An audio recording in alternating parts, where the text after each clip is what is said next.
Welcome back to Nation Uncensored. There was nothing being discussed beforehand. My name is Nigel, and this is our Vampire the Masquerade Chronicle.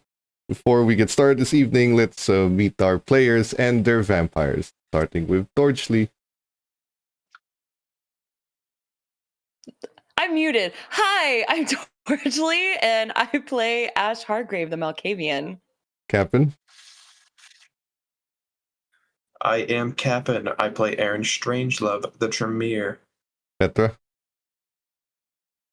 Hello, I play Cecil Bryan, the Brewheart, and I have a light side to me and I have a dark side to me, so... Shig. I'm Shig. This is Clyde. He's probably going to be here the whole time. And I play Renee Winslow, the Toreador. Before we get started, usual disclaimers. This is a stream meant for a mature audience, and very specifically, there's going to be some topics that are not going to be suitable for everyone. Topics of, well, murder, bribery, self-harm, a few other things. We cover a lot of them.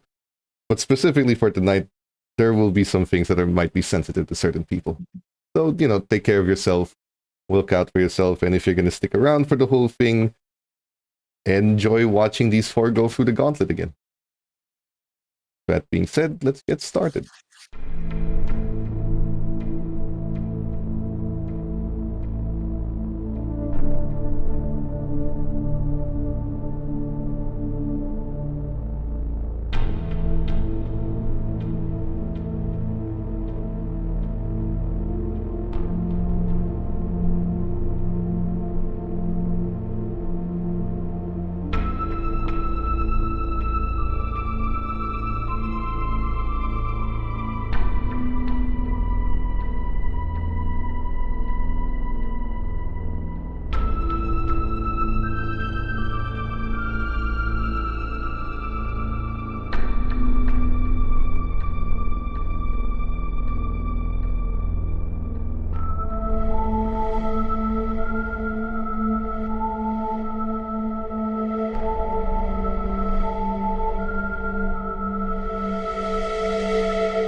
Okay.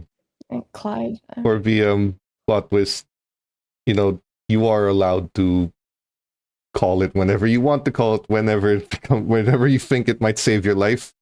Please feel free to hold on to it. Yes. But for now, Yes.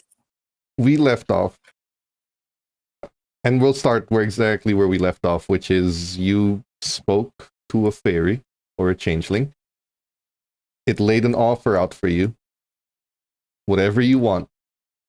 Give you a new city, bring you there, turn you back human, along with some protections so that you don't get affected by the kindred politics anymore. Whatever it is, you have only one task, and that is to kill the prince. Not exactly the easiest task in the world. Considering the prince has a few deaths under his belt, particularly Sabbat leaders who are 3 times his age, and some werewolves. The storm that's coming is going to affect most kindred, block their ability to see things, to understand things, and that's the only benefit you're getting. It's coming in a few weeks. You do not know when, but it is arriving. And you have until the moment that you realize the storm has approached to decide if you're going to side with this otherworldly creature.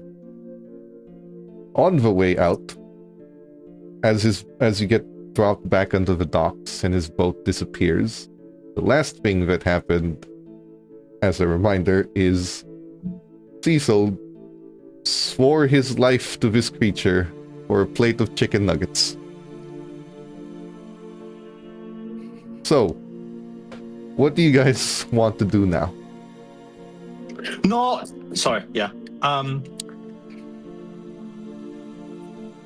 Can I do a check and see if Helena has, or anyone has caught on to this meeting or what we discussed or anything like that.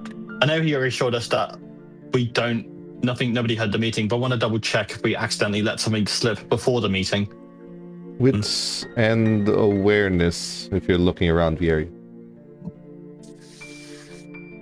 Cool.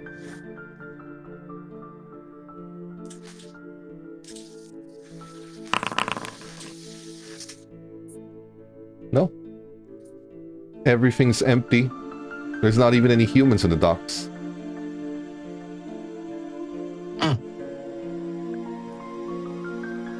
Interesting. Would you guys like to head home? I'm going to go to the Succubus Club. Interesting choice. Anyone else? You got questions, man. I'm gonna try and arrange a meeting with the Banu Hakim. Okay. Everyone else? I guess everyone has got plans. Ash is going home. Aaron's also going home. Okay. If you're meeting with the Banu Hakim, they will meet with you tomorrow evening, once you make that call. Got it. In that case, I'm going home. I mean, you can set it up when you're home, because you need to have a secure place to call them. Of course, yeah, I'll do that. I guess we go to Renee. You enter the club. The music is blaring, as it always is. Who do you look for? For Portia. Interesting choice. You will be brought to her office. She looks surprised, but then looks to you. Have a seat.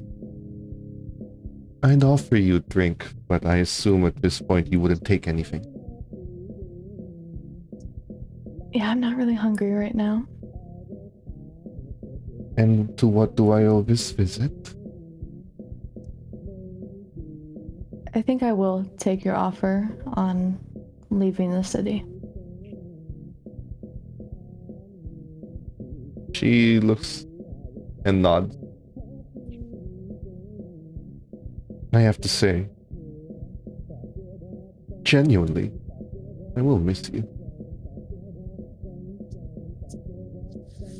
Can I roll Whatever. insight? Yes, I don't know if I trust them. insight and wit.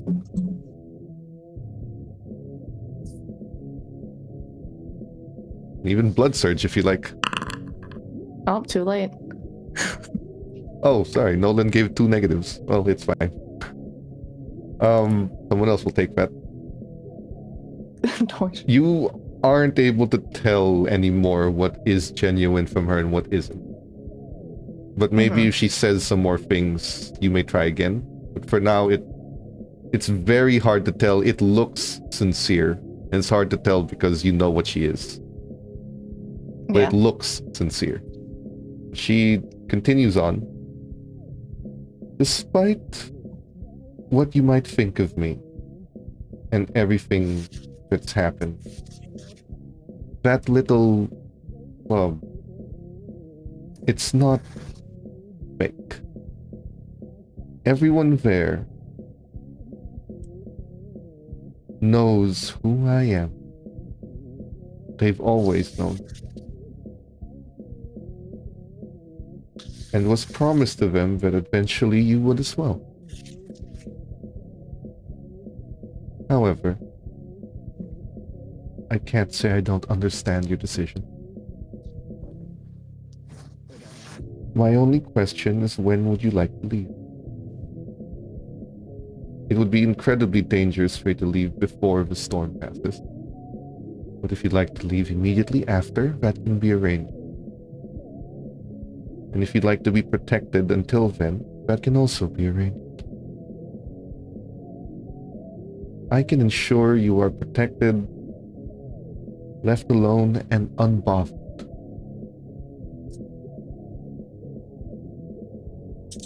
And I can take a couple people with me. Whoever you'd like. He you bring some humans with you, there will have to be a few days of arrangements, unless, of course, they are fools, in which case that's your responsibility.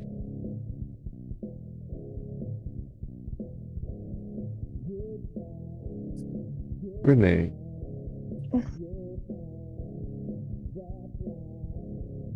You may or may not want to hear the answer to the question, but I'm going to answer it anyway. I did not have your mother killed. Nor did I turn your father into what he was.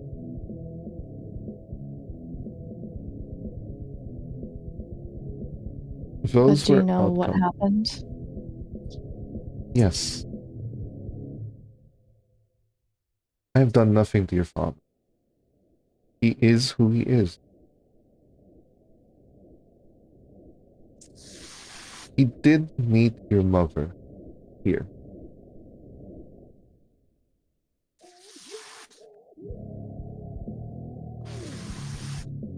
Your mother was killed. Just not by my hand.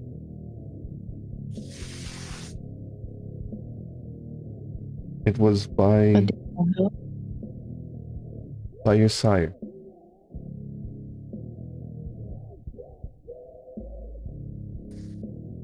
Well, good thing he's already dead. And that makes a lot of sense.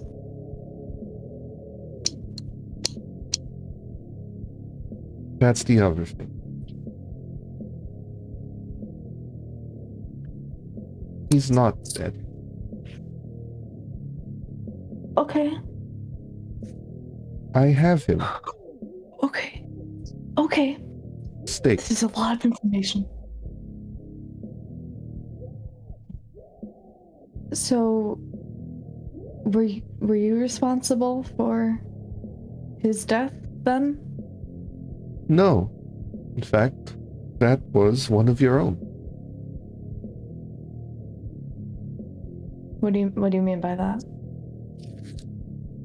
You are aware that the Anarchs targeted him, and it has been spreading across the Camarilla as to who leaked his location.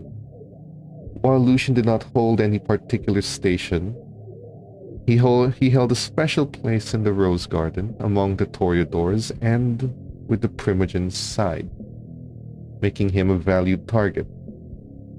It was one of your own that leaked his location to the Anarchs. It's the only reason they found him off his guard.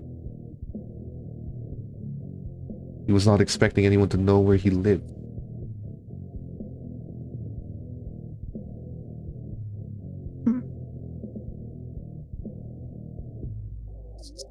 What This I is have... definitely not how I imagine the conversation to go. Okay, this is a lot of information. Might I show you something? It's simple, easy to comprehend, and won't give you more overloaded information. Okay. She has an elaborate stack of dominoes set up. She points to the very last one. Consider this as everything that's happened to this point in your life. And she goes to the very first one, and she flicks it, and all of them fall to pieces rhythmically in pattern until it hits that last one she pointed at. I placed this, and she looks at the first one that she knocked down, and everything else followed. I have done nothing to affect your life directly. I did not do anything with your mother or your father. They met in my club. I did not even know their name. I did know that Lucian had planned, but it was not my purpose or my will to stop him. It was his own plan.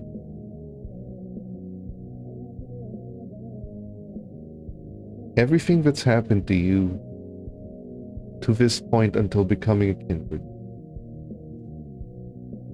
Were unfortunate circumstances, and while I did topple the first domino decades ago, I have no way of predicting that far into the future. Even a Malkavian could not see so far into the future. Not with any reasonable clarity they can rely on.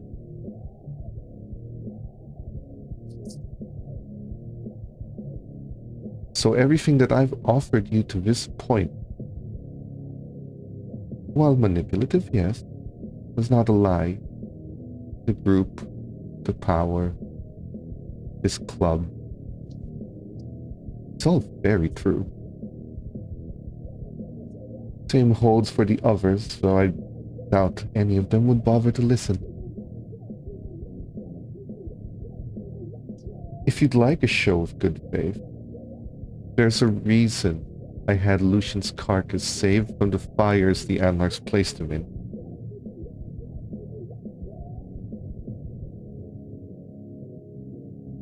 So that you might take your own vengeance one. More than happy to hand him over to you. I've no need of him.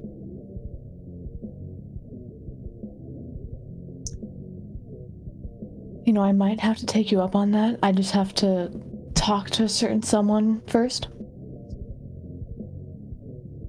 Well, regardless of what you and your coterie might think, the club is still open to you. Please feel free to drop by anytime.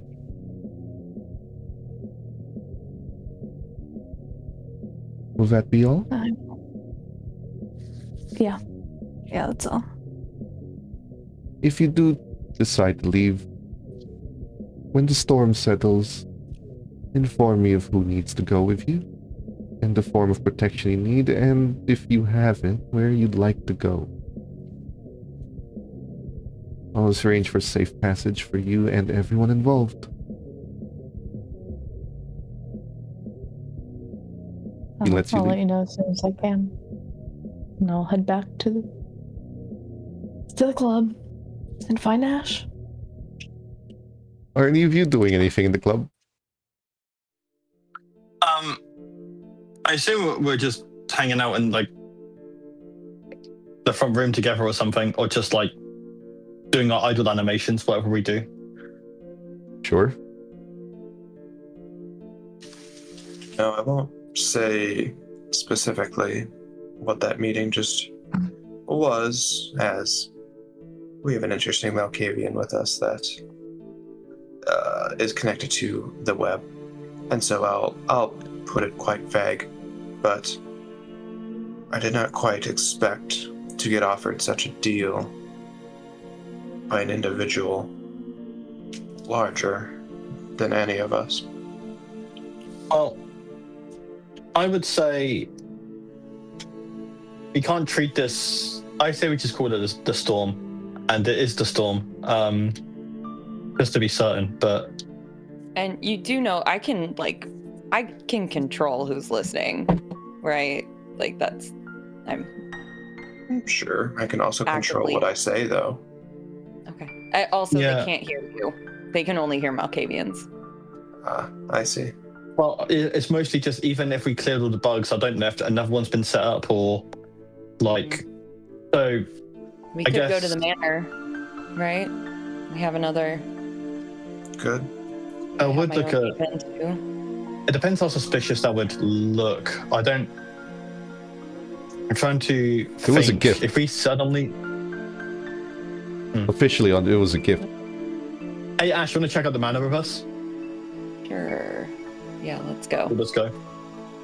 For the benefit And on the of, way, not being left behind, Renee, you'll catch them leaving the club as they walk out while you're storming in,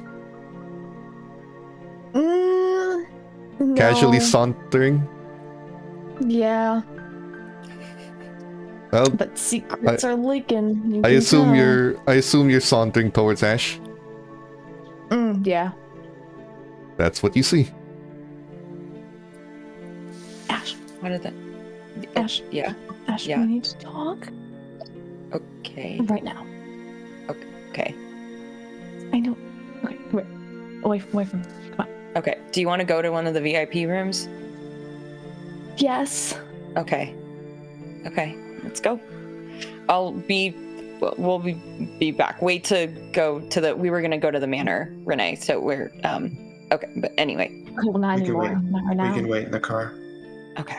But just make it quick, all right? Because we have important stuff to discuss.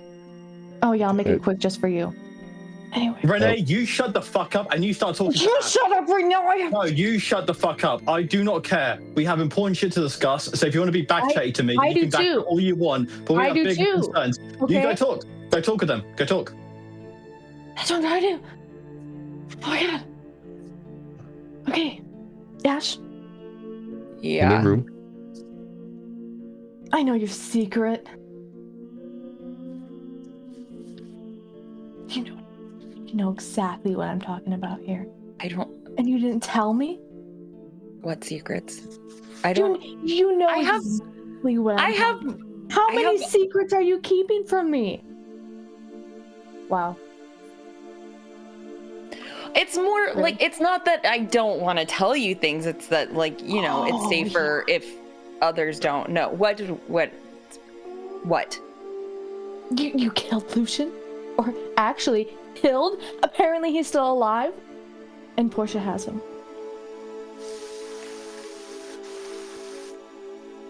Okay. Yeah, now think of how I felt when I found out that she wasn't the one who killed him and it was you. And I know it was you because you're the only one who knew. I mean, yes, of course. Do you? Okay, yes, because I had that premonition about what he did to his childer and what he was planning on doing to Tanya. And I mean, after you became the harpy, it got even worse for her. And yeah, I did it. Why didn't you tell me? Because I couldn't tell anyone. I couldn't tell anyone. You could have hinted something. No, because if I did, then that meant that, that meant that everyone in the coterie was in even more jeopardy. I mean, I took a huge limb by telling Junk about it, and then the whole thing with that happened, and he almost died because of it, so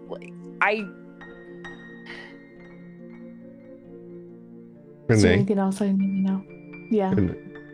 Nosferatu knew before you. Ash.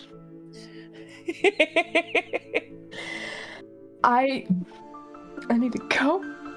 Okay. Yeah, a lot of things about. Can I just explain? Can I explain? Because it came. Okay, I need it. Renee. I grab her wrist. Please. No. Okay. Okay, fine. I'll listen. Okay. It happened. I told Junk around the time that we fought Dusab and the Nosferatu Primogen, or the guy who was pretending to be the Nosferatu Primogen. Junk, in exchange for him helping us out, he asked for me to find or have a premonition about whoever killed Lucian because the sheriff asked him to do that. I told him because I thought he was going to turn me in. And I asked him not to say anything until after he helped us out. And he ended up having Rodrigo do his mind and forget shit. And then we ended up in the situation that happened a week ago, 2 weeks. I don't even remember how many days ago it was when he was arrested. Unless Sombra found out before you. Ash, you're saying a lot of words to me that I don't care about.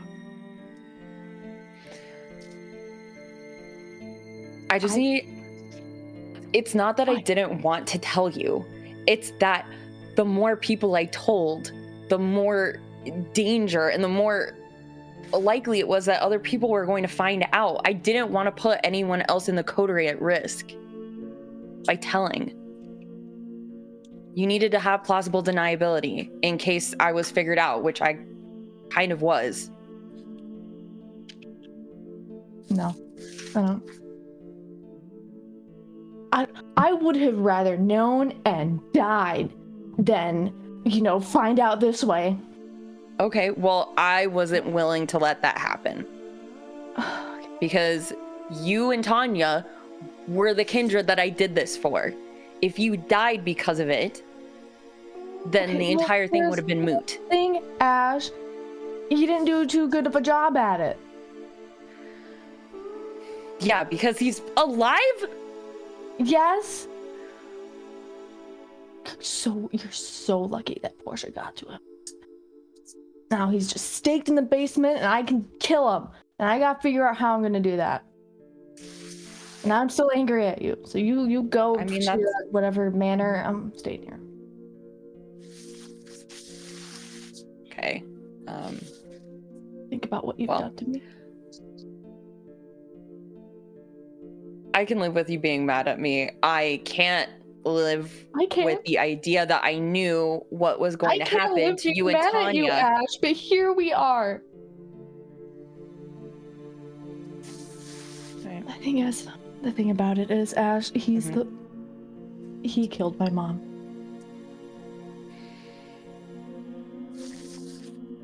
The reason for everything. Well, then I'm really mad that he's not dead. You better frickin' end him. I will. I just gotta figure out how. Yeah. Best way to do it. Make him suffer. So you better go before I try my plans on you, okay?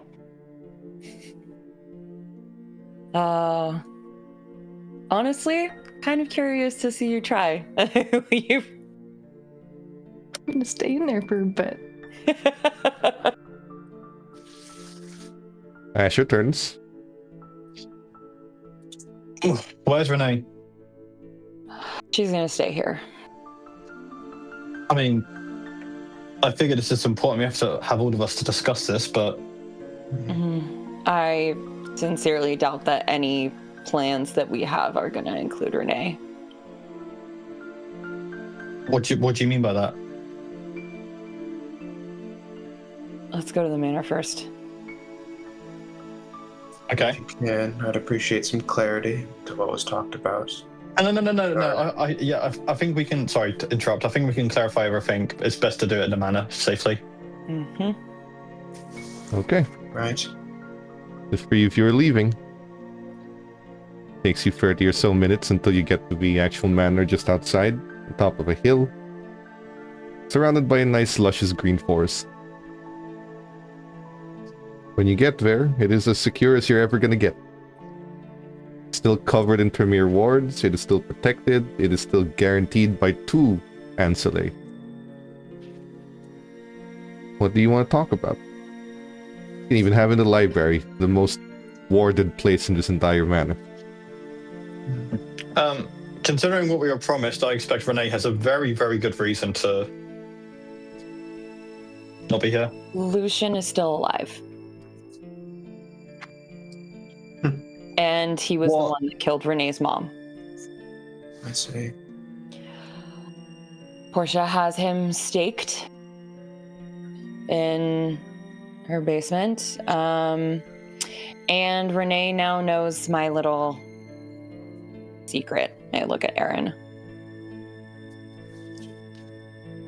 So now I'm thinking, what is the purpose that Helen of Troy would have this individual who is quite important to Renee still alive in their basement? Probably you can kill him herself. No, it's a... Yes, but why does that benefit Helen? It's a bargaining chip. It's another piece. It's something that Helena can use to bait Renee into doing whatever she wants. Exactly. That's what I think it is. That's what I'm concerned about. So now the concern Helen is not doing it out of the good of her heart. They're doing it to play. Like, go ahead. Maybe you all are underestimating the bond that they might have. I mean, I don't necessarily believe it, but I do think that there is a fondness that Portia has. I mean, you could be right, but The last time I recall Renee and Helena having a bond is when Helena controlled Renee and forced her back into the club out of her own free will. Wait. Do you think Renee's going to sign with Helena again? I think that and she has told us this on multiple occasions, that any moves, if we decide to make any moves against Helena, that she's not going to be a part of it.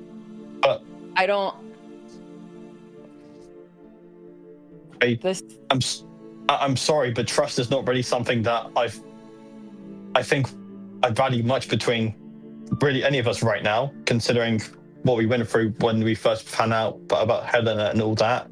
And since Renee knows about the conversation we had with the change thing, all it would cost is for her to snitch, and then Helena could probably give her the Lucian death that she wanted. But now that depends on if Renee cares about you, Ash. Well, she's very upset with me right now. It's Also, Ash, just a reminder, Renee, the way Renee spoke implied that she was already offered his death, regardless. Yeah. It's not, the death is happening, regardless. It's not a bargaining chip. Portia literally offered it. It's not. I don't know. The Toreador are masters of emotional manipulation, and this is one who is borderline antediluvian. This is, if you ask me, manipulation still. She has told us just how she feels about all of us, how she views all of us. I don't foresee this move to keep Lucian alive, the hoops that might need to be jumped through, even something as weak of a matter to someone as strong as her. It still required effort to do so, and effort is going to pay something forward. I don't believe that she would do something for no reason. And for this reason, I believe it's more manipulation, and that's my concern. Could I make a roll to try and like let's say that I believe what Aaron is saying, like maybe a reason why. Oh, sure. A manipulative reason why she would keep Lucian alive. Insight and wits, or politics and intelligence. Either one works. Yeah, insight and wits for sure. Since you are part of, I know that she probably were/are part of her inner circle, wits and insight is available to you. I know that she doesn't have a lot of it, but can I use empathy? Yes, you can. Okay, and then, but it doesn't matter because I'm minusing You a have dice a because we -2. have -2. Yes. Yeah. You can thank Nolan for that. Yeah. At least it pushes. So it's a straight roll of 7. Negative didn't matter to you at all. Wow. Yeah.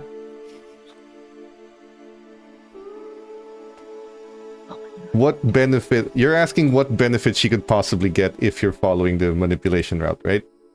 Yeah, exactly. Unless Renee has changed her mind about not being involved with anything, which you don't, I would say you probably don't foresee her doing anytime soon. Even for her sire, which she was offered freely. But unless she has changed her mind and suddenly wants to get involved in all the politics she wants to escape from, she said as much to all of you already. The only real benefit is if Portia actually has fondness for. Now, yes, she views you all like ants, but I mean, have you never had a favorite pet that you would kill people for? That you would kill everyone else for? Have you never had a pet? Even if she sees you as playthings, people have their favorite playthings. People would kill people for their pets when pushed. Maybe she actually does just like her. All of that would change if Renee changed her mind, and that is the reason she was given access to her sire. This entire assumption changes completely. But under the assumption that she was given the sire freely and Renee has not changed her mind, which to you, with Malkavian insight, seems more likely, maybe she actually just likes Renee. You saw all the people that you care about enter this club in a premonition. You've been told time and time again by Melody that your premonitions are not exactly a literal thing. That vision could have just as easily been showing you that she has had a hand in your fates to this point, but not necessarily pulling those strings that made your lives miserable. More like she took advantage of the fact that your lives are miserable. So, unless, again, Renee has done something out of character for her, the only real benefit is if Portia actually likes her. Which, based on what little you know about kindred history, and from everything you've heard from various kindred over the last year, Helena does like people of her own bloodline. No matter how far removed. That's one thing you can see.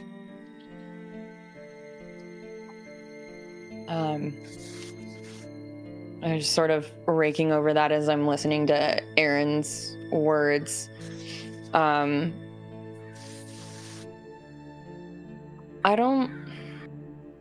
You two weren't there with her when I was. I'm pretty good at reading people and kindred.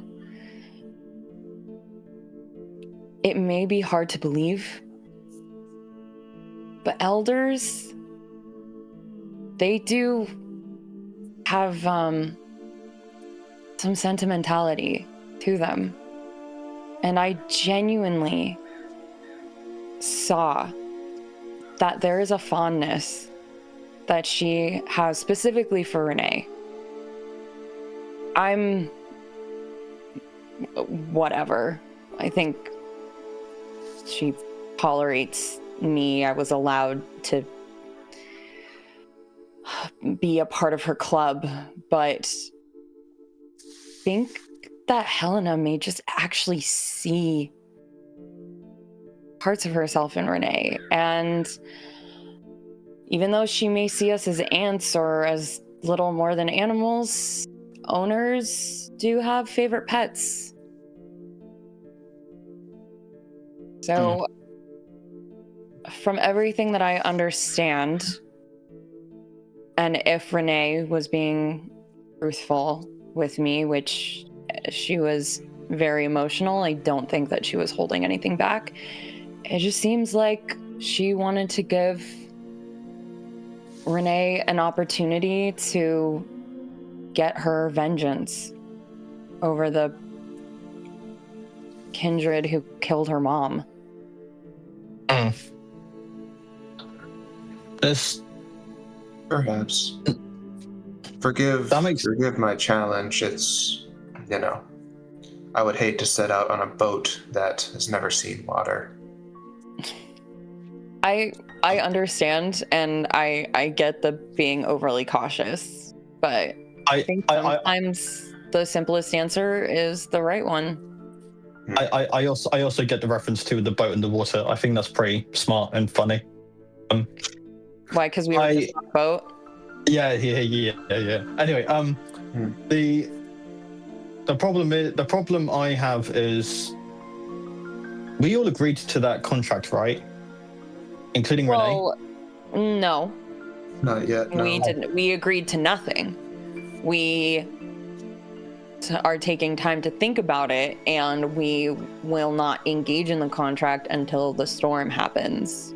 Yes. So, and I genuinely don't think that anything we do, Renee's gonna join us. That's fine. I have no problem with that.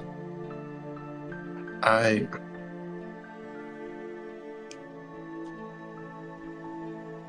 would be interested to challenge that as well. But not yet. I would want to do it with Renee here. I mean, we can try and convince her, and I think that she is missing out on an easier way to get what she wants, but if I'm not going to lose sleep over her not joining us and not reaping the benefits that we sow. Did we forget the part where that Faye essentially said that he's gonna make a move on Helena? If Renee takes out the prince, she's making a move against Helena. Oh, Renee herself. If any of us do. If Renee were to engage in the contract that the Fae offered us, that the changeling did, then she would be doing the very thing that she already told us that she wasn't going to do. Yeah, So I don't think it's like an if she will be a part of the contract. I don't think she's going to do it. Yeah, all right. Well, we'll try and convince her, but if not, like I said, not losing any dead sleep over it. We can do it ourselves. It is... I think we would be fools not to take up the offer. As far as the levels go, even a weak changeling can have an immense pull onto our society. And this one doesn't seem quite as weak. No, they do not. Not that we are guaranteed victory, obviously. The task that they have given us is one that is, well, of our situation, quite difficult. But if it's up to me, I believe it's one that's worth fighting for. I do, yes, and yeah. But what? My question is, if Prince Jackson is killed, if Helena is taken out of the position that she's in, who goes in her place? I think if you guys want to be human, I don't think that matters anymore. That's what I was thinking as well. I mean, doesn't it though? I mean, the kindred, now that we know this world, kindred kind of control most everything. Indirectly, they don't get in the way of human politics to my understanding, but they control the gangs, they control the money. I mean, who's in power does affect all of us. Yeah. When you say that, that's when the Malkavian brain in you finally clicks. You may have just found the fine print. You'll be human, you'll be protected. That doesn't change the fact that you are aware. You know what goes bump in the night, and now you'll be completely helpless to stop it, and you will live the rest of your human life never knowing if the people around you the people you meet, the people you befriend, the people you care about, are being manipulated from the shadows by what you once were. You live your life in paranoia and fear, never knowing what's truly going on, knowing that something is there in the night, and never really getting a full night's sleep ever again. And to cap it off, knowing what I did when I was a kindred and living Yeah. with the guilt. Yeah, Yeah. Yeah. and that wasn't kindred powers. That was just you pulling some strings.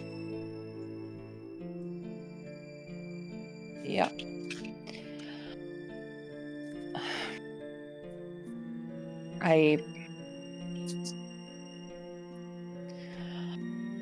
If I was asked months ago if I wanted to be human again, I probably would have taken it. But now I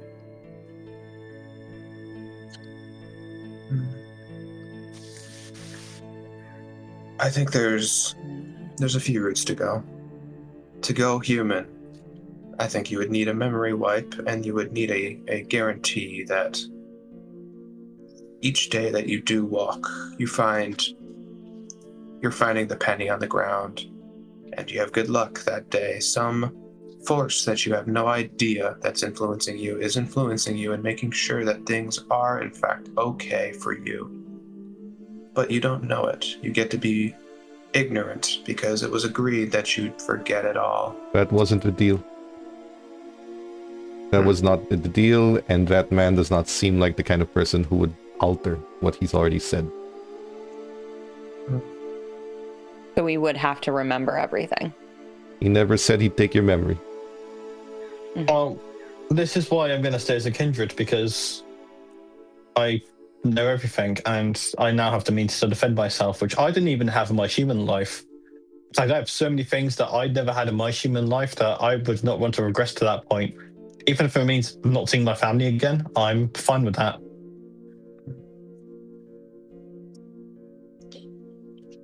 I do think that's the same route I would go as well. I'd remain kindred, but in a more favorable position. One where I can maybe do something that I want to do.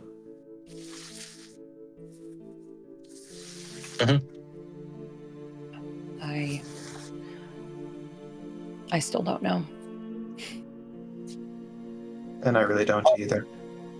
We have a lot of time we have some time to think about it, so we can just chill out, think about it. I already know that I'm going to do it, so I'm going to have some meetings arranged. I'm going to have try and build up a lot of the core strength as I possibly can, and come up with some plans onto how to tackle this efficiently. Aaron? The truth of the matter is, we are still going to continue our strength building, regardless of our decision, as we have the storm coming, and we need to be strong for it. Aaron? This poses a problem, because you remember how he smiled just as you left the boat. One of you doesn't get a choice anymore.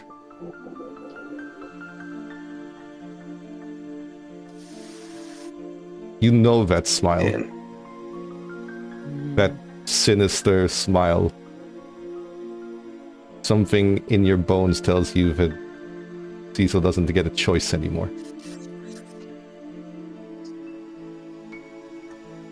a choice in picking what their outcome's going to be. They don't even get a reward.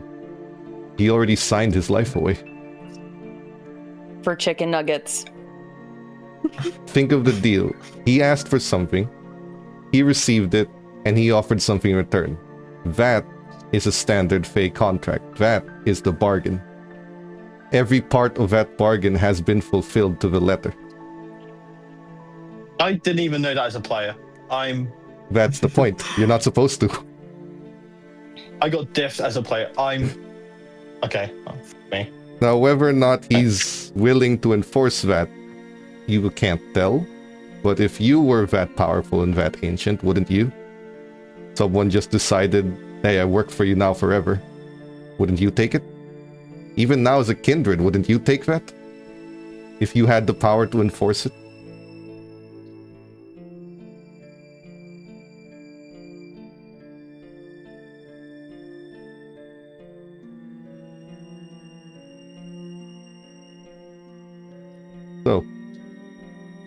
Would any of you do anything?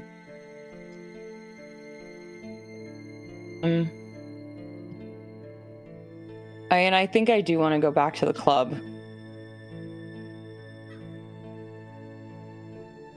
And try and talk to Renee again. Are the rest of you going?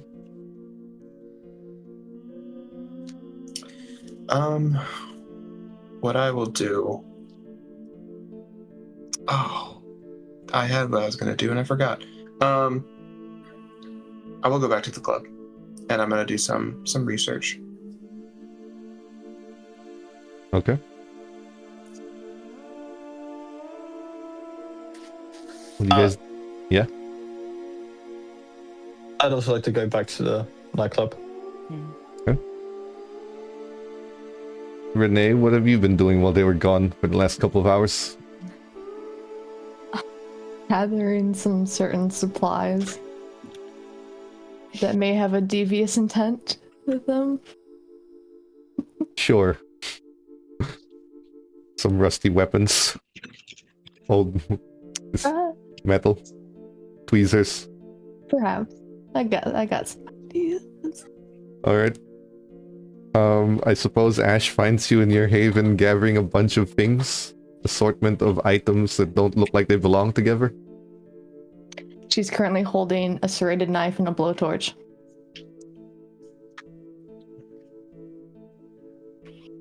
Might not be the best time to talk to her. Well, we're doing it.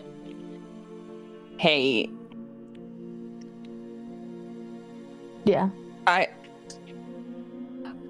I'm sorry for how I came off before with everything. I got a little defensive about it. A lot. Maybe a lot defensive. I wanted to tell you. Actually, I wanted to tell you on our last girls' night, and then freaking Portia interrupted everything. That would have been a horrible time to tell me. Are you serious? You would have ruined girls' night. It would have ruined the vibes. Well, the vibes already got ruined anyway. I've been wanting to tell you, but how many knew before I did?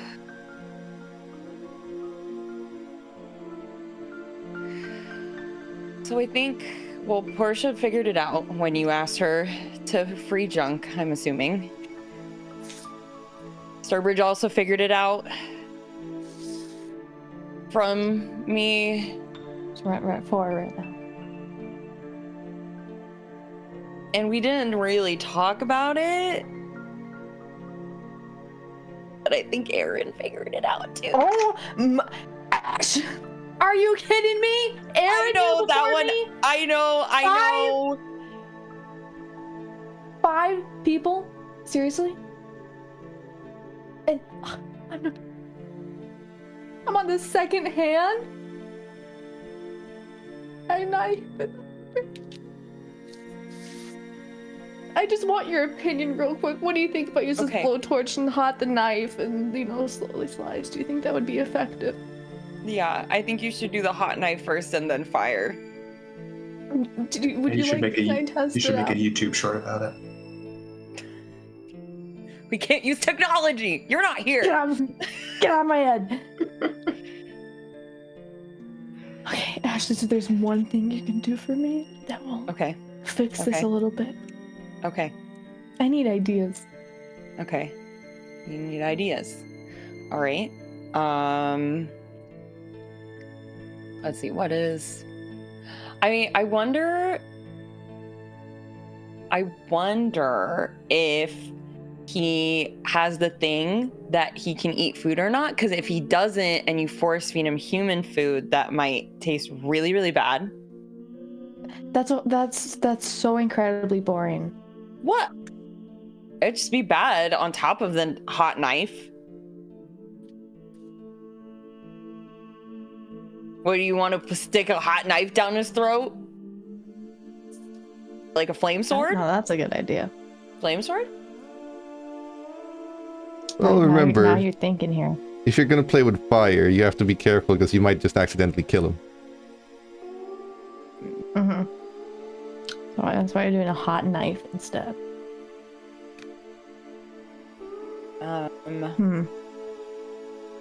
Like, what other things get to give hers? Does Ash want to wood. lean Is it into the so- kindred in her? Maybe a little bit. Lucian sucks. Every kindred so cares there for was someone. something- God.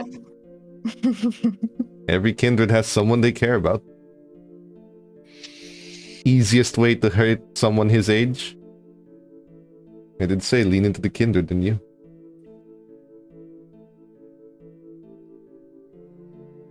So Okay, there I'm was this gonna. one thing that kind of happened.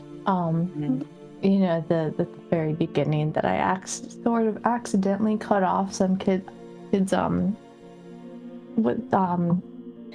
eyelids. I could do that. Then I can Cut do off that. someone's eyelids? I thought had we not talked about this before? I don't remember.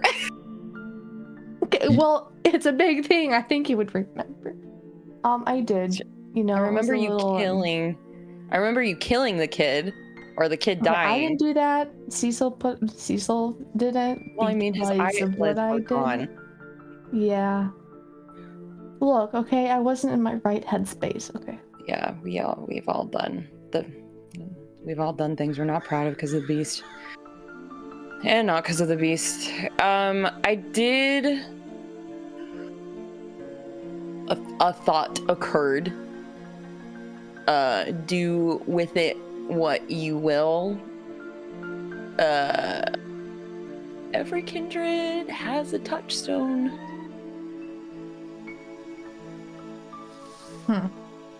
Lucian probably has somebody, but I don't know if you want to kill any humans today or tomorrow or. You know, maybe. Depends who it is. That might actually like really hurt him, but yeah. I'll have to think about that. Okay. So, I don't hate you as much, but still, Aaron found out before me? Are you kidding me? He went with me with Sturbridge. Yeah. What? Okay, now tell me this. Does Trish know? No.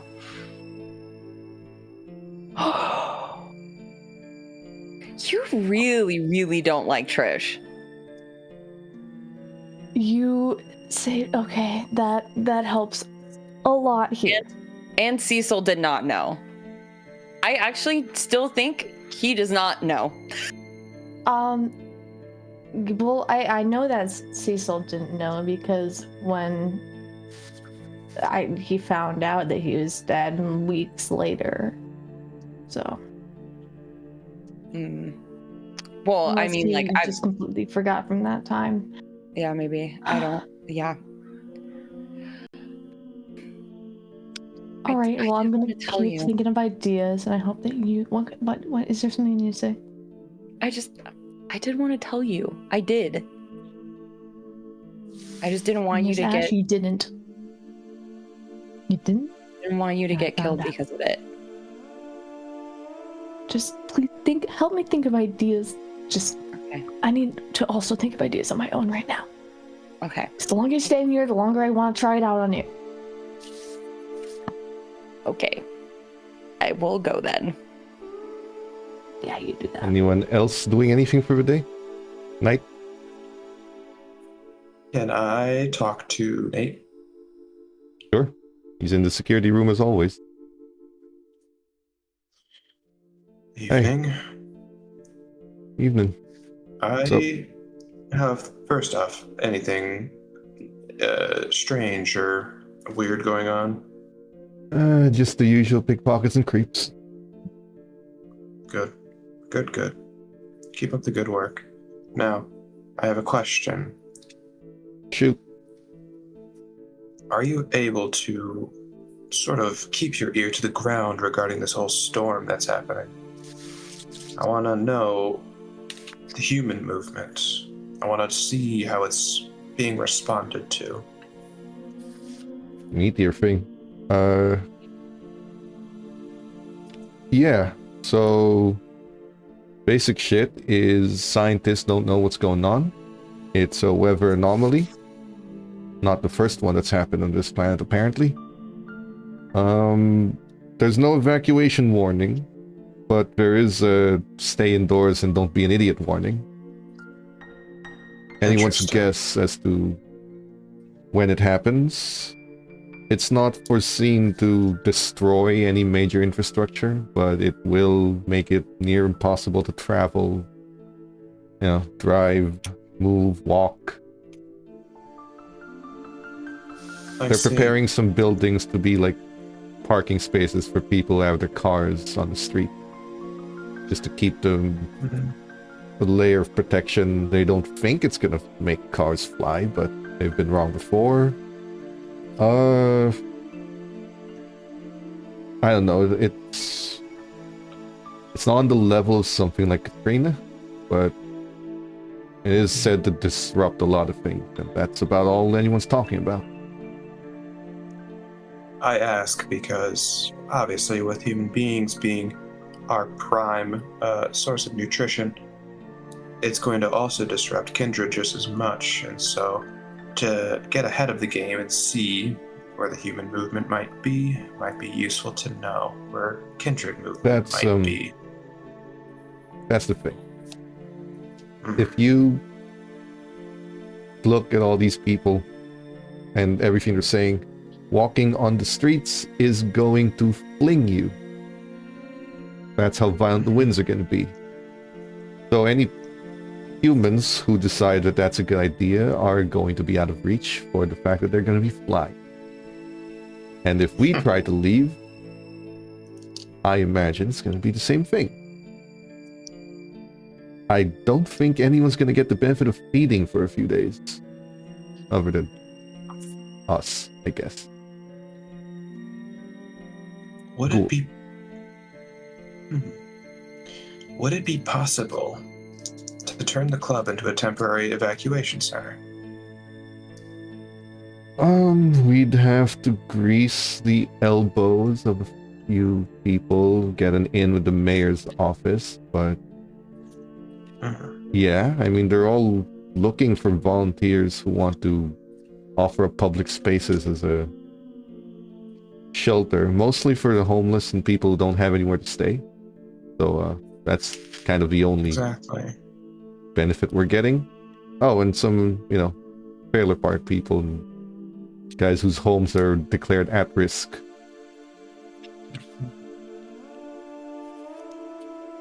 I posited the idea because we don't know how long it will be, and to not be thinking of how we will sustain ourselves is something that would be foolish. So, unless you want to go through the effort of bribing a few mayor's officials, which I think Rick can do, I can hack into the system of some charities, put our club as a registered volunteer,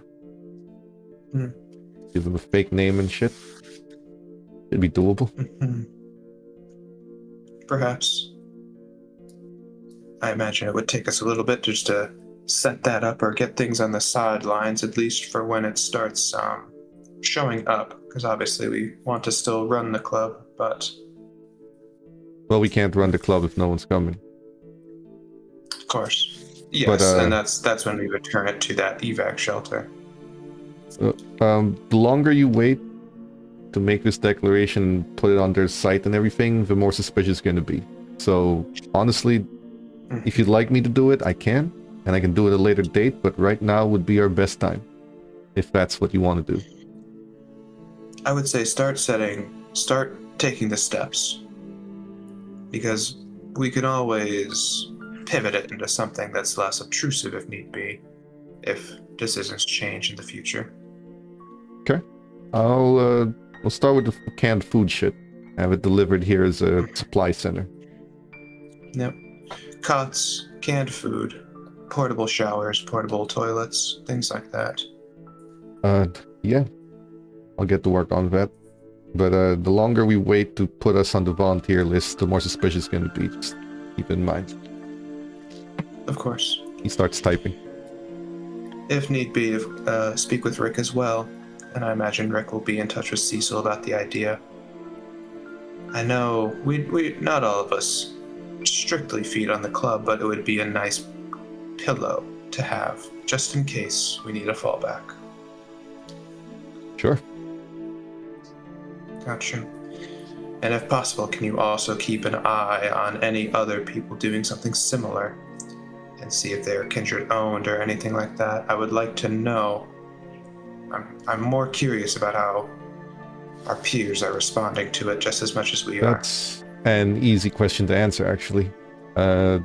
Based on the list Renee has of everyone and where they live here, practically everyone's doing the same thing. They all own some kind of property, some kind of place. Mm-hmm. Housing people in there is an easy way to get some food. Our rich friends, both Mr. Ballard and Mr. Sovereign, are opening up several places and trying to hog the entire supply. There's also some Sounds people who own about some right. hospitals. And there's, of course, University of Chicago. How is the University of Chicago responding? They're earthquake-proof and storm-proof. So they're number one on the list of shelters for people who need it. Makes sense. Interesting. It's always interesting to think that even though we are in quite a different world, we are still very much similar in human aspects, but instead of hoarding toilet paper and toothpaste, now we're hoarding people. Yeah. That's, I think there's a different purpose based on how they're doing it. If we were to get Perhaps. into the shelter game now, we're not going to have a lot of people. Look at all these buildings on the map. Those can house a total of tens of thousands easy. Mm-hmm. Well, I guess in that way it is kind of human that they're taking everything so others don't get any. That's exactly what I mean. Scalping. It makes sense that Horatio Ballard now and Sovereign are trying to get as much as they can to sell it. Well, Or I'll, play it for political pull. Either way. I think we should do that. It would be better than nothing. It would assist us in manners of keeping ourselves fed. okay, you got it. Typed. Tell me if there's any other updates or anything regarding that, or if you hit any wall in the way. I can see if I can Yeah. change that. Sure. Anything else for the evening? Not for me. Nope. Okay. Other than maybe Aaron would go down and be like, so I'm thinking of turning the club into a temporary evacuation shelter, if it's not too big of an issue. My concern is that if we're not able to go outside during this time of the hurricane, or at least not go outside without some additional tricks and twists, then we should have at least some kind of food source that is readily available so we can ration. That's Any smart. disagreements? No. Okay. That's what I've got in the works right now, and I just thought I'd inform everyone. Might be beneficial to think of what we can do to better ourselves for that storm. There's nothing else. Aaron, I feel like you might know. Do you? What would be the best way to murder someone? Do you have any ideas? Any thoughts? Okay, well, the best isn't the best, or the most fun way, the most satisfying way. I don't know if. Okay, well, you're useless. I don't particularly find murder. I'll figure fun, it out. I'll figure it but- out. No, you go do your own. Are you speaking of Lucian? Yes. How do you feel about that? I'm curious. Okay, well, I just told you that I want to murder him for fun. Okay, that's all you should know. No, I know, but I mean, what do you think of Helen with that?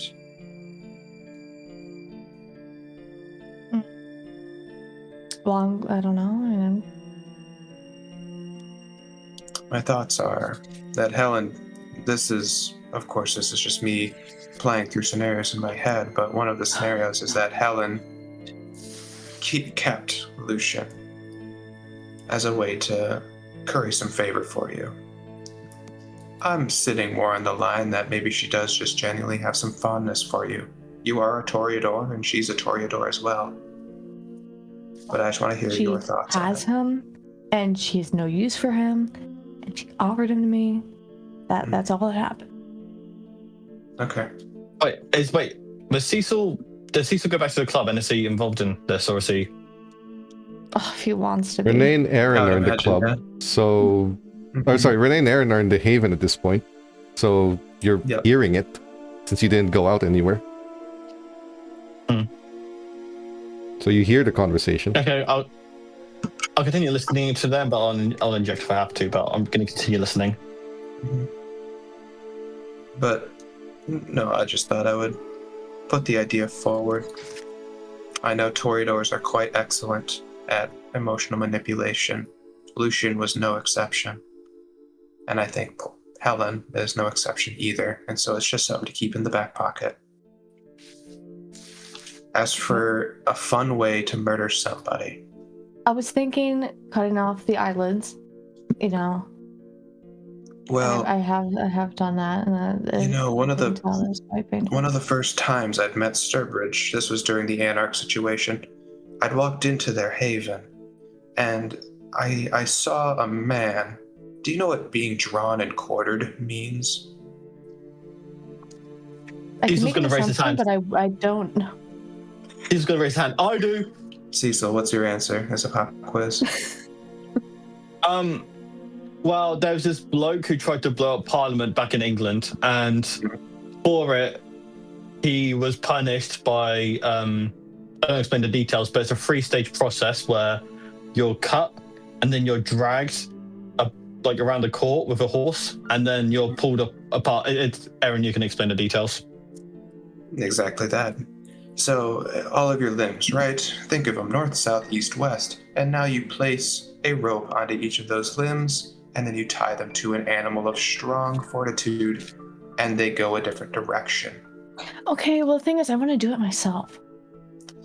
You can do it yourself, only I was thinking, okay, individually so, with it's your gotta own be- weapon and maintaining their life as you do as such. I was thinking, slowly, like, chopping limbs off, and then using all the blood to make a bunch of paintings out of them. That could Good. also be pretty satisfying. That's what, either way, that's what I saw Sturbridge do. I saw an Anarch with their limbs all completely removed from their body. They were a torso and a head, yet they were still alive, and they were trying to condone information. Only Sturbridge gave me another lesson there that this was not for information. This was for the message. And so, that is to now think of this. Well, who is this for, this torture? Is it for the release of your pain? Or is it for the enjoyment of your future?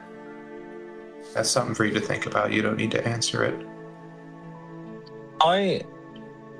If you want my logic behind it, I would say that You can torture someone as gruesomely and kill them in the most glorious way possible, make them suffer as much as you want. I just don't see what that would do for anything. It would make me feel better. In the moment, but what about the future? It will, knowing that he's actually dead. Yeah, that'll make me feel better. So why are they torturing them? Why not just kill him?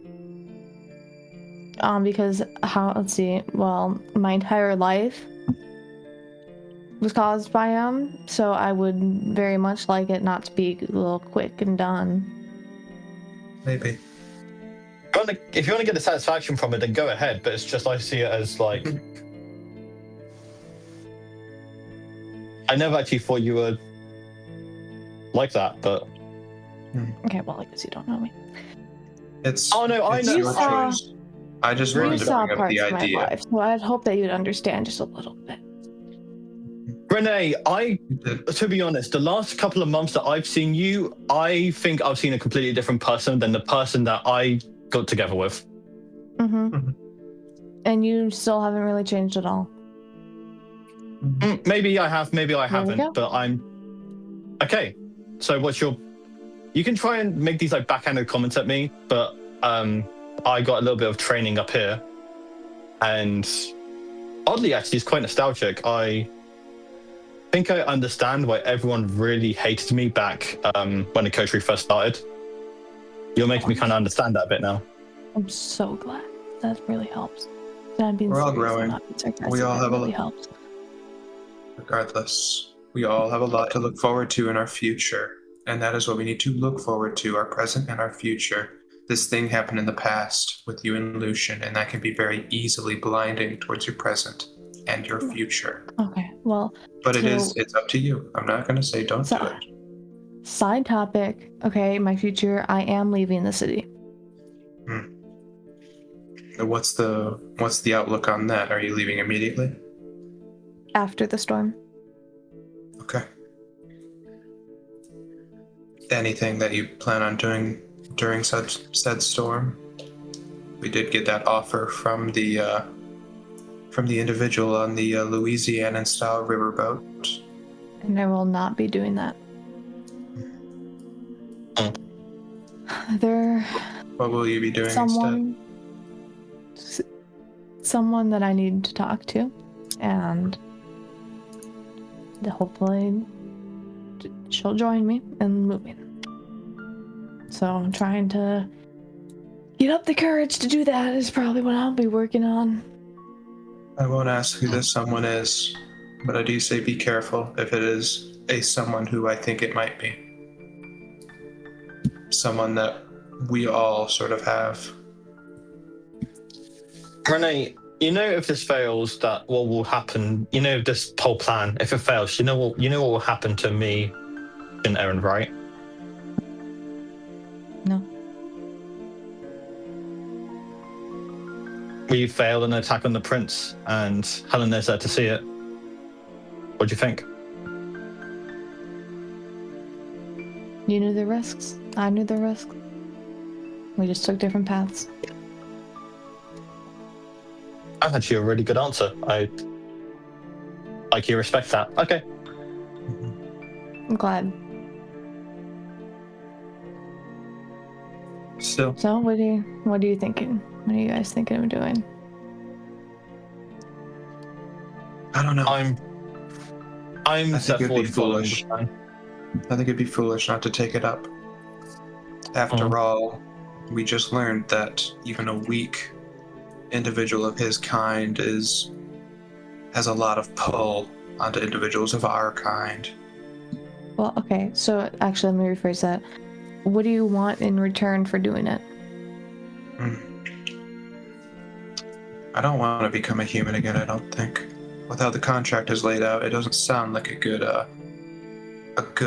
life to live, but to be a kindred in a more favorable position, I think that's easily attainable.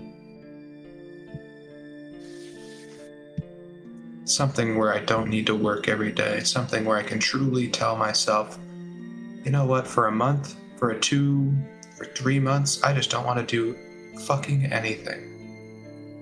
And that's what I've been wanting. And that's why I'm leaving.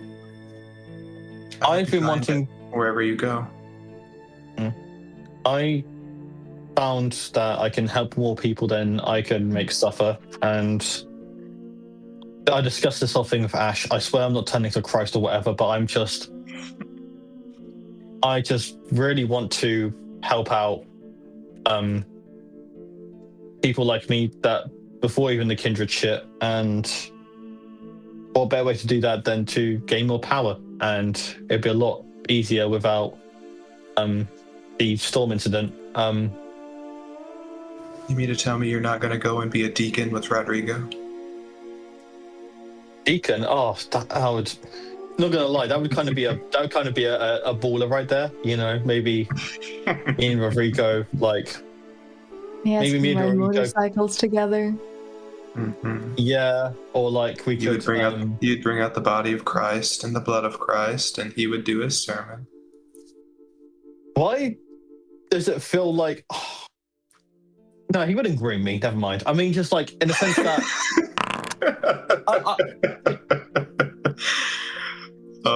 That is funny, Cecil. You know, we have the blood of the beast. Maybe priests have the blood of the actual blood of Christ. Is that what you're saying? Not going to Christ the pedophile. Jesus, chill out. Oh my god. While they're having this argument, Renee, it occurs to you if they take the phase offer, they do what they're gonna do, they would have to fight off a man who's, what you've come to know, has a nickname, the Paladin, who uses a relic, an ancient sword with great power, and has used it to decapitate kindred 4-5 times your age with a lot of backing from a faction called the Sabbat. When in fact... And almost did to Aaron. Yes. When in fact, everything they're asking, they want to do is exactly what Helena offered them for doing nothing. Oh, okay. You just begin to realize that. You want to be in a position of power, you want to not have anyone bother you, you want to be able to do things. That is exactly what she offered. Either you are left alone, you leave the city, or you get placed into power. She's already told you that puppeteering directly is not her thing. She plays the game over centuries, not days, not your individual days. But it seems like they're taking a whole lot of risk for the same reward for doing nothing. That's just in your head right now.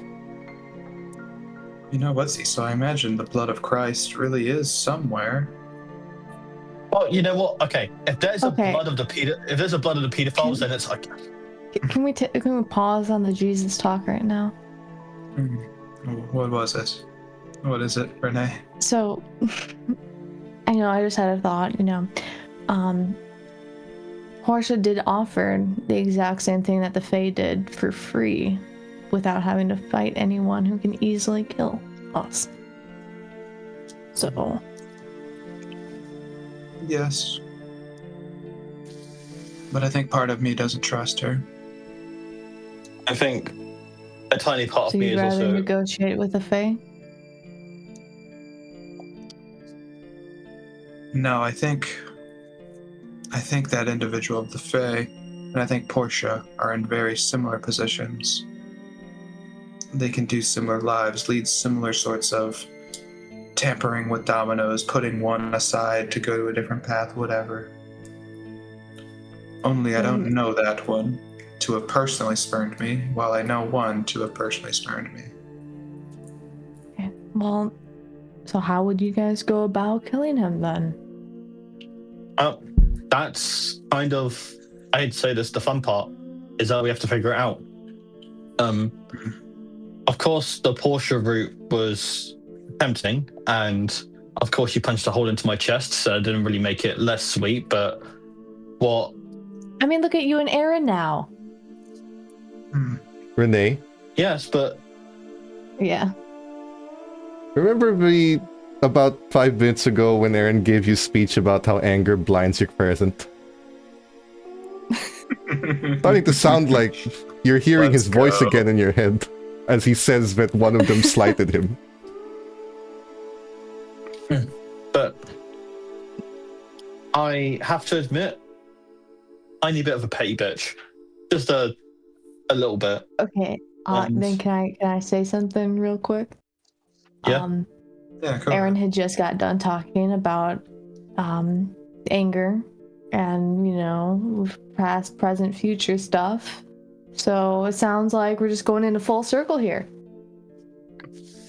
That's what Aaron thinks. I want to do it because I feel like if I defeat the prince, then I've proven to myself that I can earn the right to help other people. I'm already helping people, yes, but I feel like I have to Who undergo are you some helping by killing him? helping the people I already am. I mean, I don't help extra people. It just changes shit. But what I meant is that I feel like I have to go through some sort of trial or something to prove something to myself that I deserve the ending I want. I feel like if I were to just take Portia and then just go about my life, I feel like I would have lived it easy. I would have made others suffered and then just sat back and acted like I could help others and then just be, you know, the good guy or the good guy. But by doing something that could get me killed, risking it all, risking my livelihood, maybe that will be some sort of repentance. Pointless one objectively, but I feel like I'd go on with that guilt and I just think about that deal for as long as I live, or as long as for thousands of years, I just think about that deal. What if I took it? What if I didn't? So I want to go down the path where I did take it, and I'll never have to think about it again. Renee, what's your So it's humanity an at? exercise now. Yes. What? What's your humanity at? It's in the blood. I think it's 6. 6. Okay. I got to pull it up. I think so. Let me. Yeah, 6. Would you, I'm gonna leave this to you as the player, would you like to have a philosophical argument with the Bruja that will turn his argument around? Ooh. Yeah. Let's try your academics and intelligence. Yeah. That's a beautiful roll for Aaron if that would be an Aaron roll. Well, you made it clear where you stand for. Okay. I know I can do better. 6! I did do better this time. He says that he wants to undo the bad shit, and he can prove it to himself that he can be better by killing the prince, by risking it all. Mm-hmm. But all he's doing is, you've heard this phrase before, perpetuating the cycle of violence and giving in to that. The way humans prove themselves to be better people is to forgive and move on. It's not really moving on if you're indulging your anger and your need for violence, when you could just as easily take the route where you have to swallow your pride so that you can live to be better, rather than risk dying, as in what is technically the easy way out for his clan.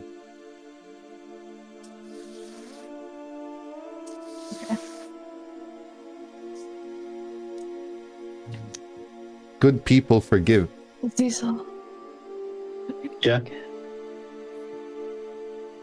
How are you helping by killing someone? Not at all.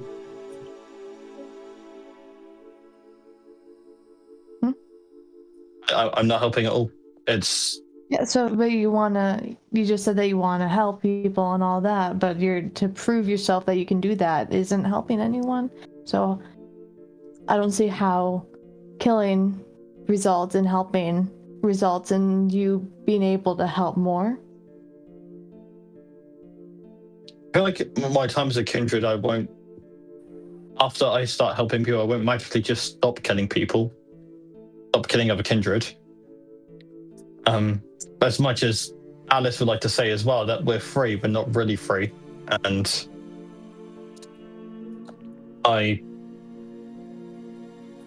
there's several things. There's the idea that if Portia gets replaced, then I'm being controlled by someone else, and if I don't do anything, then Portia controls me.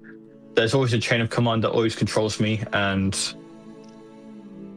there's the repentance thing. I just, by all logic, I just want to do something to prove something to someone, but maybe I should take this week to really think about it.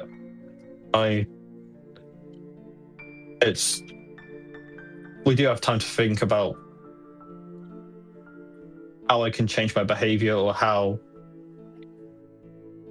I doubt I'm going to change my opinion on this overnight. I still feel a need to do it, but it's... Can I just ask, how many times are you going to kill someone claiming it's going to help you help people? Probably a lot. In fact, I could justify my whole kindred existence by killing more kindred and then acting like, oh, I'm earning money for the people that are doing drugs, and I won't feel any better. But if there's anything to take from this, is that by killing people, you're not helping anyone. not. Am I allowed to come out of my room, or Renee? Where the fuck have you been? Renee, Sean banished me to my room. I did not. What the fuck do you mean, Renee? What did you do to her? Yeah, you did.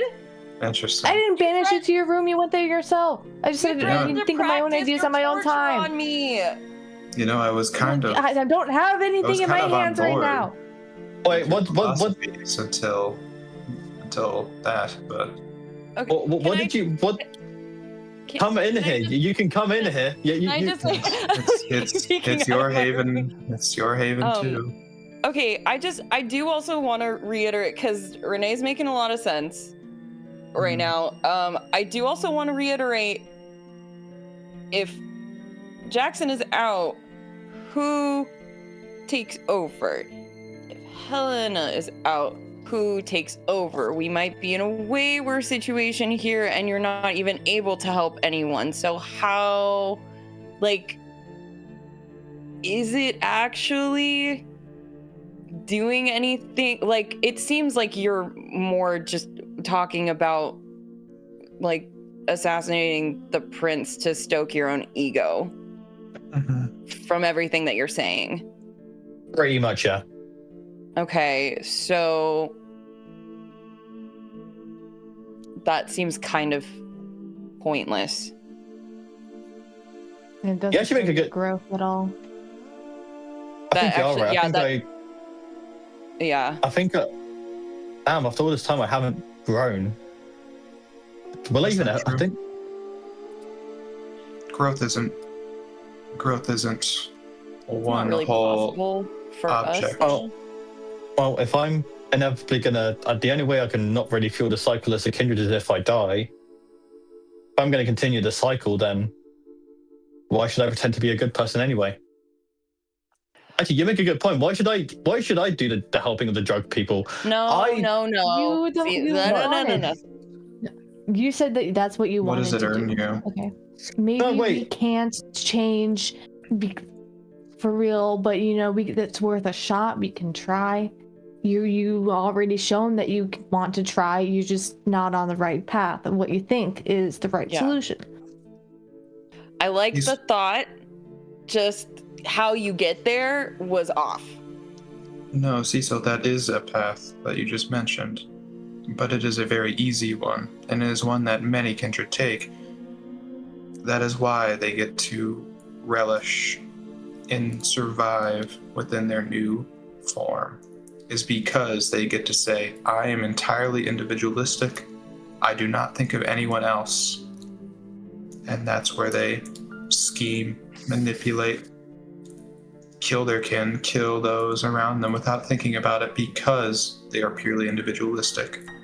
And so if that's what you want to be, a person that is only about yourself and no one else, it's a path you can take, only it's going to be exactly what you want and exactly the world you wish to live in, which is surrounding yourself with those who are similar. But the problem is that you're making it seem as if kindred have a choice to be pacifists, or maybe they do have a choice to be pacifists in the bare minimum way possible. But from what I've learned in being in this life is that either way, we have to drink some blood, one way or another. We're not asking you to be a pacifist. It's the intention. That's what I'm trying to say, is that either way, being a kindred, you will hurt people regardless. And But why do do it on you put purpose? yourself at this like crazy risk by trying to take out the prince? I'm not talking about taking out the prince anymore. I'm talking about being a kindred as a whole. Oh, I'm past the prince. I'm past the prince stuff. But what I'm wondering is that if hurting other people to stroke my own ego, or trying to, claim that I help people by hurting others, what good does that make me anyway? Then, unless I become a true pacifist, which as a kindred it's pretty much near impossible to do, then see, that's the thing. That there is no clear moral win here. There is nothing that really guarantees that I go down the path of great repentance. There is nothing. It is recognizing that you are a flawed individual. It is recognizing that, yes, you are forced to do these things because you want to live. And that is the entire crux of our existence. A beast we be, lest a beast we become. You can take that, and that is how you can cope with it if you wish to, is by not thinking about the harm that you are doing. But by thinking about the harm that you are doing, you give yourself that chance to keep your humanity.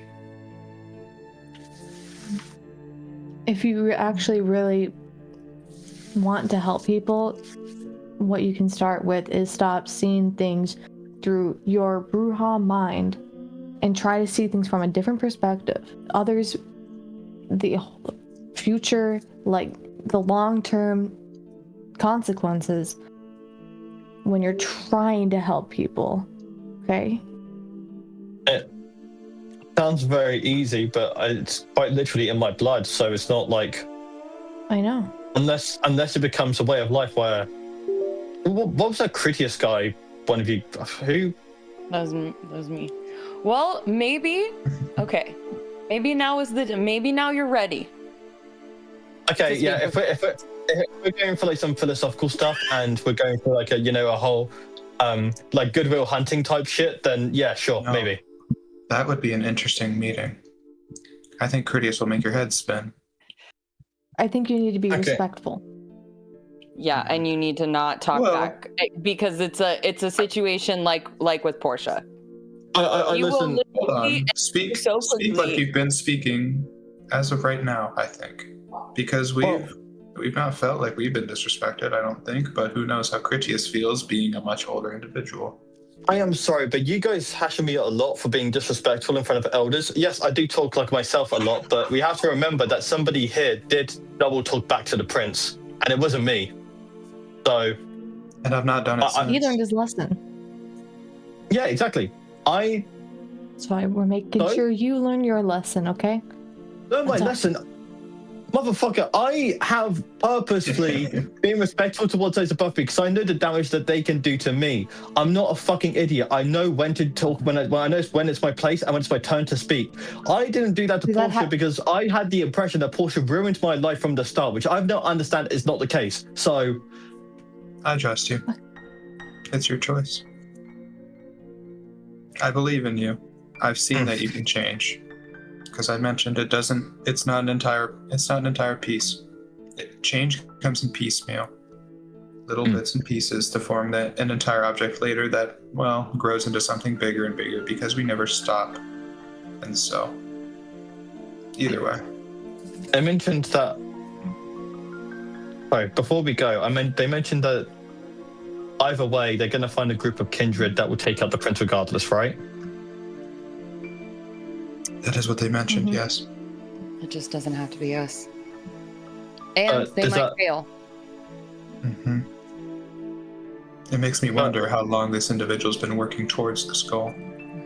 You Well, that's what also, I'm thinking is that just to point out with that logic, you also have the benefit of playing another card, which is to tell Portia everything I and was get just her thinking favor. that. Fuck her. All this conversation just down the drain. no, I Fuck her. Hate that bitch. I don't Spite. want to. Does that happen in character? Do we just say? Do we just consider that? I'm not saying. Okay. I'm not saying that. Whether That's someone meant to be as says a it or not, player. the four of you come across the idea on your own. Whoever says it out loud is up to I've you. been thinking about it for a while. I hope none of us will stoop that low to do that. Is it stooping or is it surviving? We're As not if it- surviving. even if Well, hey, you mentioned either way, if we do this or not, we're not going to get personally affected by it. So we're just ruining someone else's plans because. think of the long term, like Ash had said, who will come into power next? I think we I'm just don't. concerned how the Fae would react if they catch us blowing up their plan. That's true. I also don't want to make enemies. I don't want to make enemies of the Fae. Oh, God, chicken nuggets. But that's why I feel like talking with Critias could really open my mind about stuff. I mean, he's a Bruja, right? Like He is. Wasn't he missing? Hasn't he not been seen? Not so much missing I thought as he he's- hasn't he's seen locked away. anyone. Like he hasn't been He's locked away opening in his the doors to university. see anyone. Mm. Would you like to set a meeting? Yes. Tratem. I meant Ash. Would you I like will to set the meeting. I will set the meeting. roll me your persuasion and charisma to see Okay. if you even get a Let's response? Okay. Damn. They're gonna send you straight to voicemail.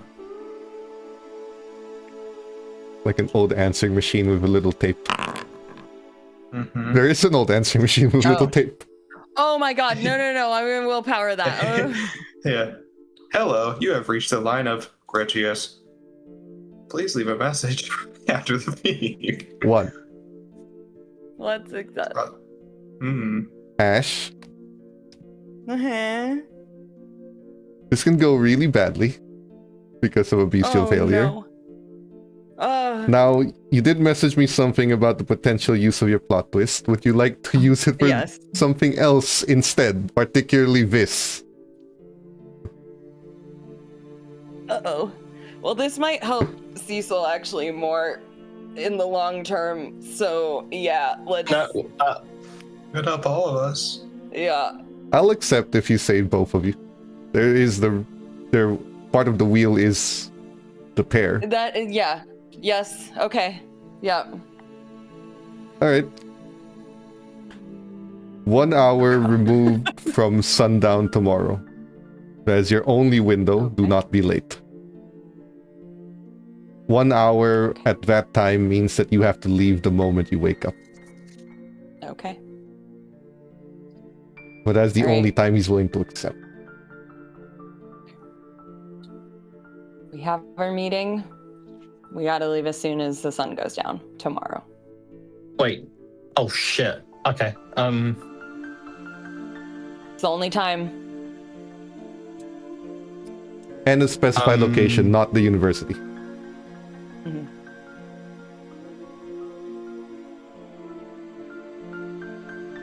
So, would you like to call it a night? And see what happens the Oh. next day? How close is it to sunup? You have about 2-3 hours. 2-3 Wait. hours. How much? Wait. How much? Wait. Does this benefit? You said it would benefit Cecil more. This Yeah. happens, right? Yeah. But if I'm still under the whim, does that mean I'm forced to? Well, we got time. There's plenty of time for more plot twists. If anyone would like to throw a Negatives. plot twist to save them, feel free. But Yeah. But anyway, in regard to the sun going down, can I either do a premonition or put out my feelers in some way to see what's going on with the Second Inquisition, because we kind of left it there, and we did make a promise to Zane Right. to take out the guy who killed him. Right. You can do either one. Which one would you prefer to engage in? I think I'll put out my feelers first. Then we'll do before I start doing premonition. We'll do persuasion manipulation. Persuasion manipulation. Okay.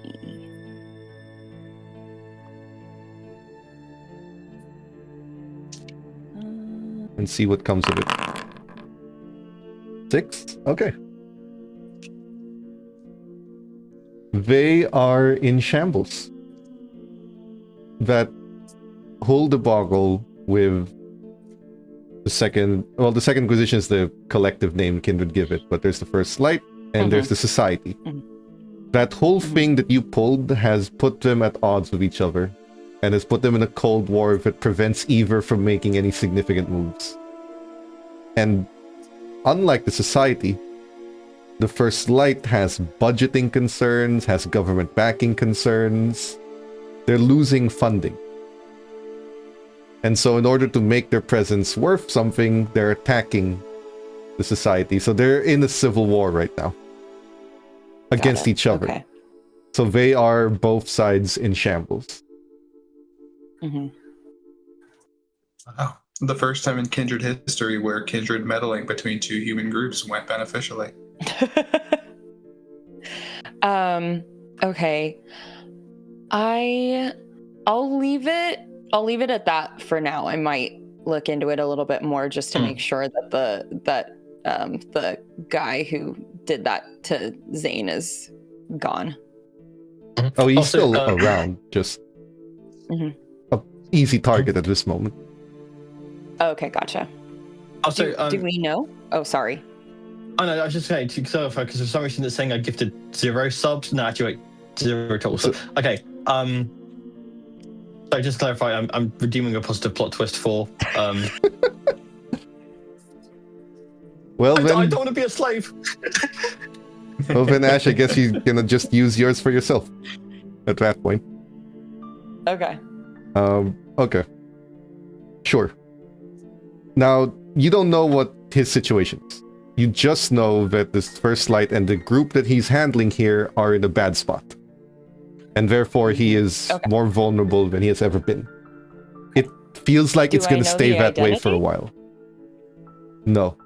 I know the identity of the guy? No, but you know where he stays. Oh, we learned that, didn't we? You know the alias that Zane knows. But who the guy, but whether that's his actual name, even Zane wasn't sure.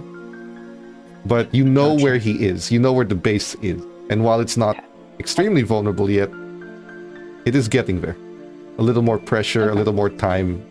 Something's gonna happen. Okay. Okay.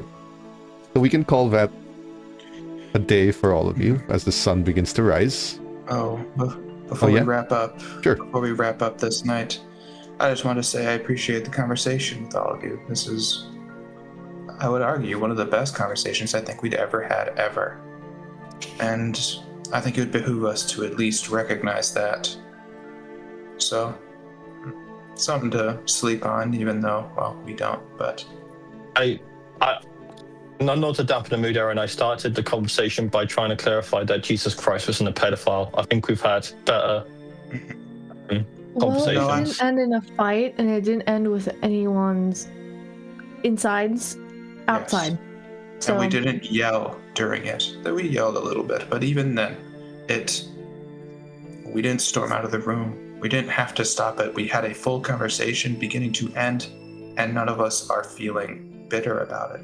And I think that is something to think about. So, regardless, I wanted to make that known. Because it's something that I'm thinking of.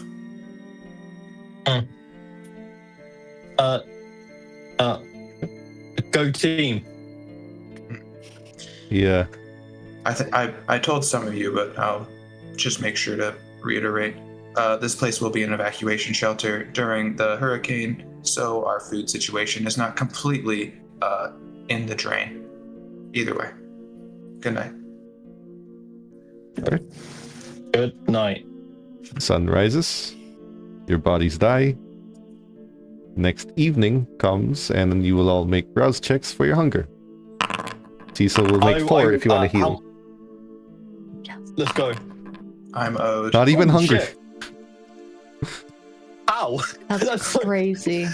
Oh, I need to Yes. refresh. I need You to really refresh want to my heal. forge. Mhm. Oh, that's fire. You rolled forward and didn't get hungry for anything. I'm so surprised, yeah. I I can just... take Aaron's hunger for now. It's just 1 roll. Yeah, please roll for me because You're hungry. Oh, you're the only one who failed. I failed. You're hungrier by 1. Yeah. It's fine. Oh man, You're my only at page 2. is lagging, so I can't see nothing. But you don't have much time this evening. The sun has set, the moon is out, and you need to start driving to the location Critias gave you, which is going to be an Elysium. You're not going... It's not currently holding an Elysium. An Elysium is also a noun for basically a place where violence and all the like are not permitted. Except, well, he's the elder. You'll be here in the, what is it? The Garfield Park Conservatory. On the way over, I'm gonna say to Cecil, okay, so I know that, we had that whole conversation about, saying something out of turn, and I do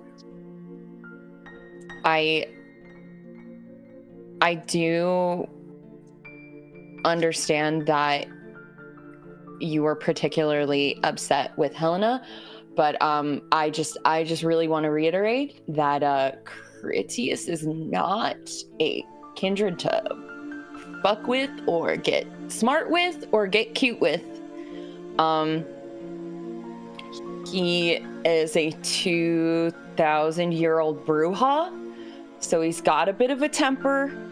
Just, be as respectful as possible.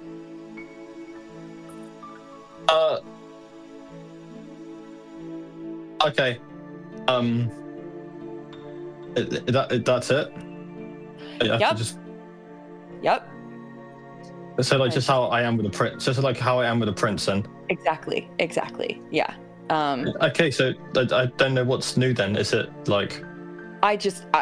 There's just sort of a reason. I thought about maybe bringing you to him, but I was genuinely concerned that you might say something and he would literally kill you right then and there. Unless I want to die, I'm not going to do that. So okay. I just that's all. That's all I wanted to say. Awkward conversation aside, you drive. Yep. Yeah. You arrive at the conservatory. He's there early, but you may approach. To remind everyone, Critias has like an olive tanned skin and is roughly just barely 5 feet tall and has a more plump shaped body and a very, very long gray beard. The easiest description is a very olive tanned Uncle Iroh. He is in a suit. Yeah, about that. He is in a suit, however. And you are invited to sit at a round table with enough chairs for the 4 of you to discuss with him. And before we get into this, we will take a short break. Don't go anywhere. We will be back in 10 minutes to see, hopefully, how this ends. Well, if it does. We'll be back.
We're back.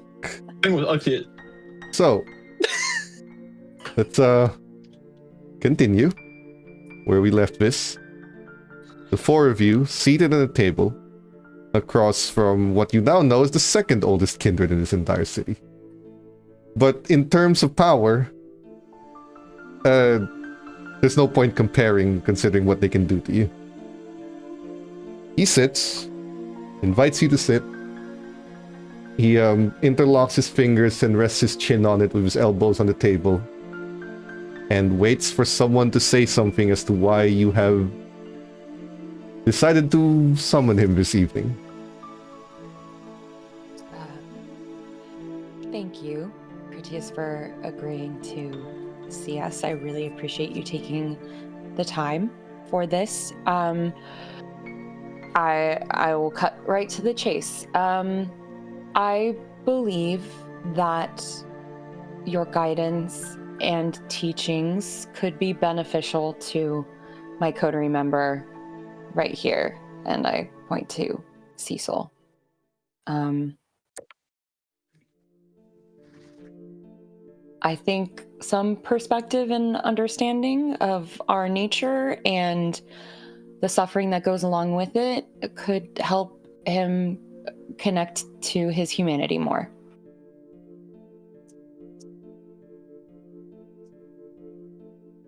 I have studied the movements of your coterie.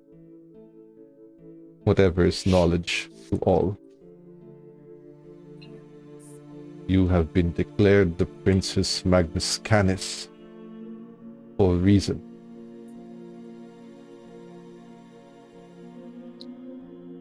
You are a slave to your blood, and you have reveled in it. What is it exactly that you think I can help you with? It's regarding that I don't feel like I revel in it that much, if not at all. I feel You like... are deluding yourself if you think that. The very first night of your turning, you are observed by all. You kill without a second thought. You killed a creature of stone without a second thought. It does not matter whether you were right or not. You did not even want to consider an alternative opportunity. You did not wish to confront that.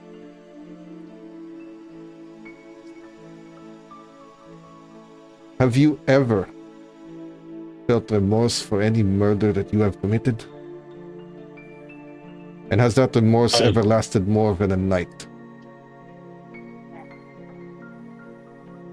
There's somebody that the prince commanded me to kill, someone that I thought that the only humane way for them to not suffer anymore was for them to die so that they wouldn't be a slave to anyone else.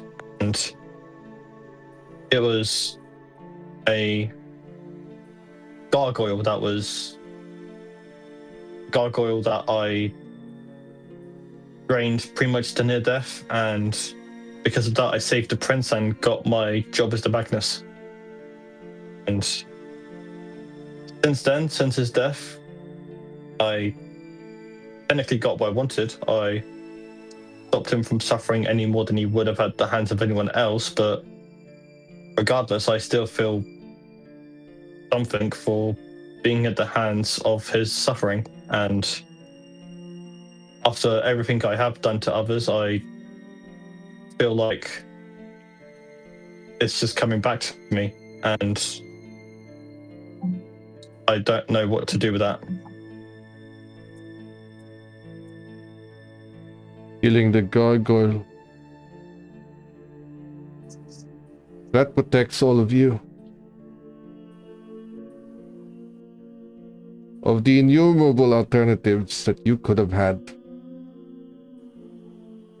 The last year that you have been kindred, has the prince not proven to be negotiable? Has the prince not proven that a boon is worth more to him than the death? You could have offered service, you could have offered action, you could have offered anything.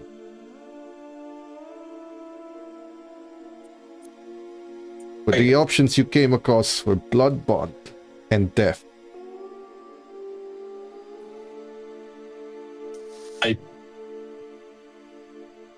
Yes, and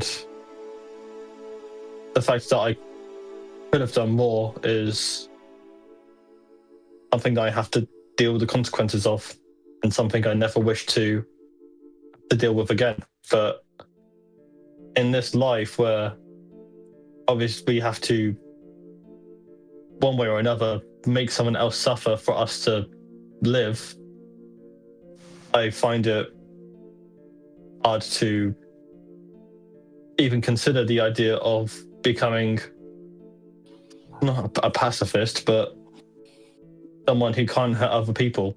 And for some reason that justified in my brain that if I'm going to be like that anyways, then why not go full out? And that's why I... The word justified. You justify to yourself your actions instead of facing the consequences of the guilt that come with it. Of course, in this life it will be difficult. Of course, it will be near impossible to maintain any form of humanity. That is the point. It is easy to be humane when circumstances allow you to be so. The true measure of your grasp of humanity is what you do when everything around you makes you do otherwise. And if you want to go all out and do as it is because this world makes you, then you are no better than the thousands of those I share blood with who are slaves to their inner impulse and beast. If you do not want to struggle with it, then there is nothing to teach you. If you wish to be taking easier routes, to be allowed to not have to feel, to give in to your bestial impulses because it is the only way you see forward, then you will die sooner than you think. Where do I start? This is the main point, the turning point that I want to actually do something about it. And so far, I tried donating most of the money I have to trying to help others in the circumstance that I was in when I was a human. And that still doesn't feel like enough. I feel like I can still do better and I can still refrain from causing less damage, but I don't know where to possibly think of that. I'm so accustomed to this life that it's almost, I don't know why, but it's like I've been brainwashed by both myself and everyone around me that I find it no longer conceivable. And I want to break out of that and to find a way to go down a different path. You will be asked to murder. You will be asked to kill. You will be asked to torture, and you will be asked to do the most heinous things in this world. And that will never change. Where you start is by accepting to suffer for it. By accepting the guilt to come with the actions you perform. Every life that you take, each name bears a mark on your brain. Everyone you hurt, they will be there.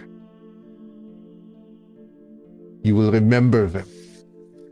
And you will choose to feel that suffering.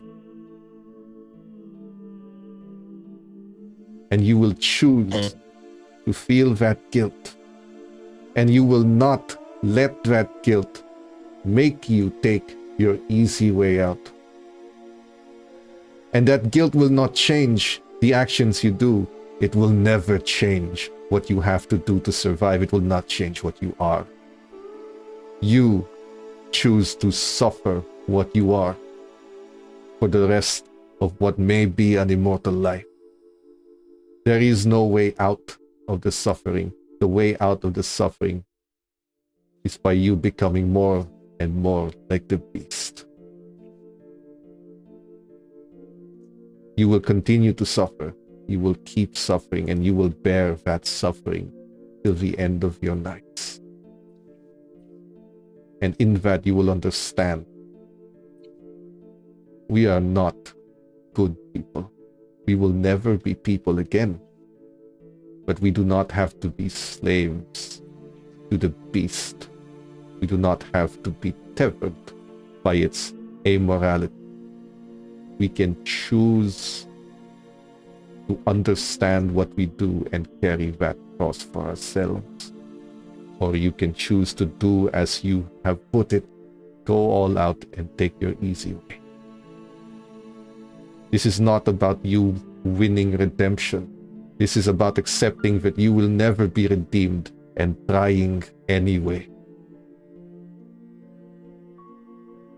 And until you have accepted that, you are no better than the thousands of Bruja that move across the world tonight.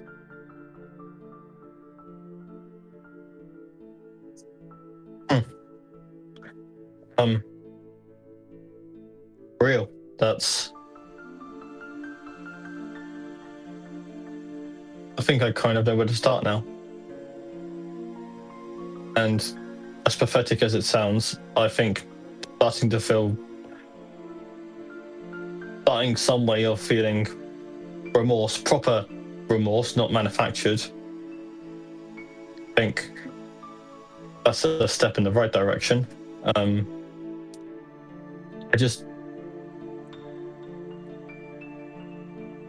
Man, why? People can really be so selfish sometimes, and I guess you don't realize how selfish you were until you really look back on yourself. And I'm kind of spitballing here. I feel like I can't say anything. I just have to do. I have to act, and that's the only way I can really prove, or not prove, but that's the only way I can really change things, is by doing stuff.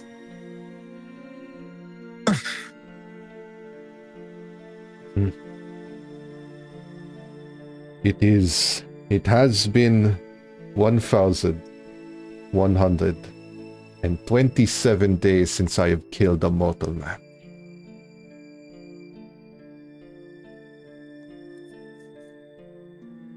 I have not had to kill anyone that wasn't our kind in so very long. Because I find another way. Even if the other ways are difficult. Even if the other ways allow other kindred to use me. Even if I swear my loyalty to a prince. Barely a footnote in the history of my life. I struggle every night because I choose to struggle, because I refuse to be the slave of the beast. And my blood, my accursed blood that flows with rage every night I awaken. I do not follow it. I do not bow to it. I control it. And I will keep controlling it. Even if I must suffer to do so. Do you ever feel one day that you are going to lose control, or is that something you've permanently snuffed out? Without that fear, cannot act. That fear is what keeps my blade sharp. I remember that at any moment, if I do not act accordingly, if I do not have control over it, that I can lose control and everything I work for disappears. I remember that every night. It keeps me acting and going and moving.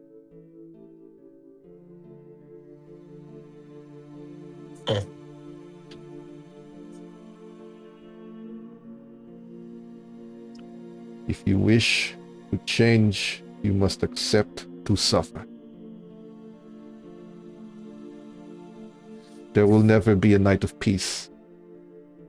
Only nights of reflection.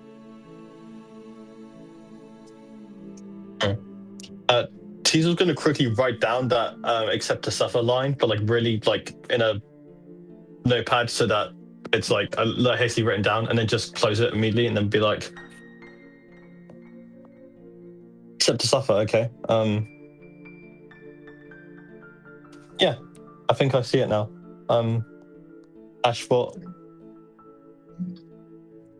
I know you're not a Brewha, but what do you make of this? I got the speech very early on in my after being embraced. Yeah, but what did you say? I mean, I agreed. I think our situations are different, Cecil, because I've always struggled with the suffering. And for me, the suffering was so much that it impacted my ability to live the life that we have.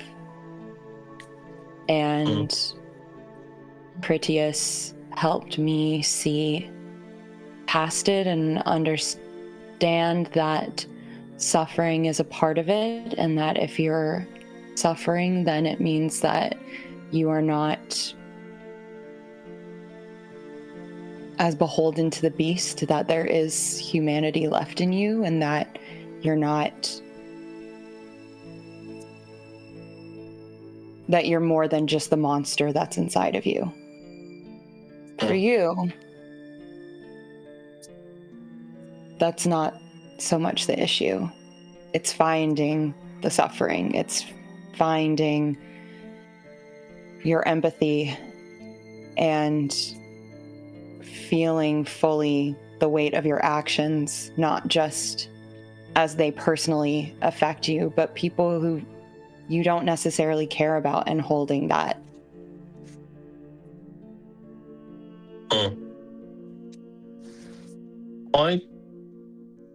Why you then? Why did Critias come to you first of all of us? Because the very first evening of your turning into kindred and joining, of all of you, she is the only one that showed any remorse for the death of the Finnbloods you so callously murdered. And you... I did, yeah. And you berated her for it. You treated it like an accomplishment.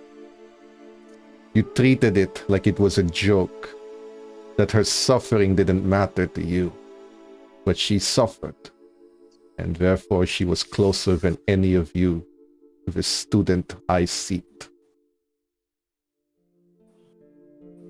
I know we talked about regrets, but if there's a list of things that I had to regret, that's very much on the top. Like, a good kill, like that was regardless of how mean that was, that's also just straight corny and very... I don't think apologies can do much at this point, but you know what I mean. I forgave you a while ago, Cecil. But it is something to reflect on. Yeah, I wish there was, like... Of course I had a sire, like, we all had sires, but if there was a way to... Sounds stupid at first, but like a kindred ethics course, or like something to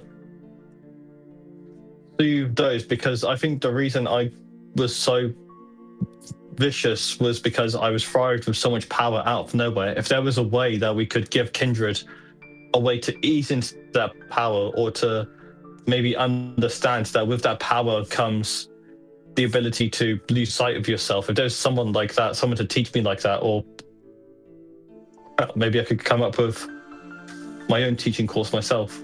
Just something to make that not happen to any other kindred who think the best way to utilize their new powers is to bully those below them, or to belittle others, or to... Yeah, you get the idea. You are Ruha. Your blood will not be taught. Experience is your only teacher. There is no elder There is no kindred that can force your blood to learn. You must see and accept. And many of our kind, of your kind, refuse to accept that. As they always have. You take a step forward. That makes you one step above the thousands of our kind that call this earth. Whether you continue to rise above it is determined by the decisions you make from this evening onwards. You may rise, it will be difficult, and it will always be easy to fall. The struggle is all that matters. If you stop struggling, then you are lost.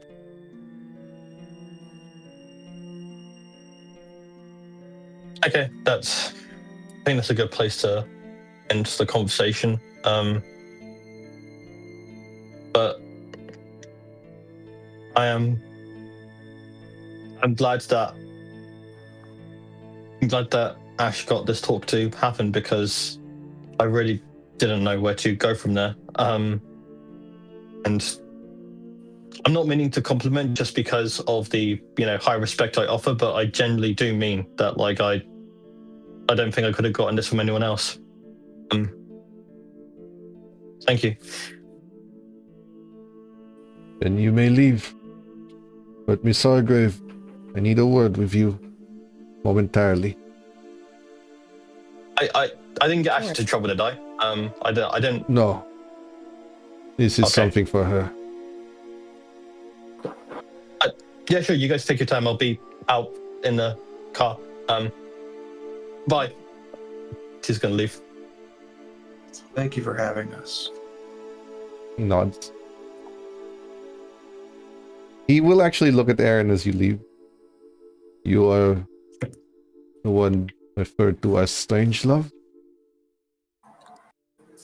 Yes, that is me. The beast's hold on you is strong.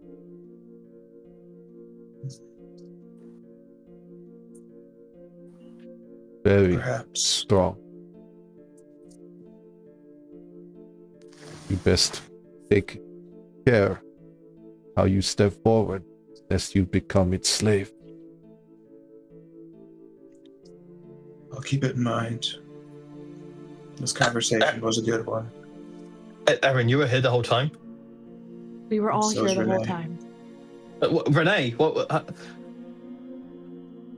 Yes, we were all here. You were stood The right over entire there time. next to the table, next to him, and we were sat near the back. That's where the extra chairs- seats. that's what the extra chairs were for. Oh, it's a round We were in table. the car. We were in the car with you. You were No. looking quite intently at Sir Critias, but no, we were there. We can discuss this later.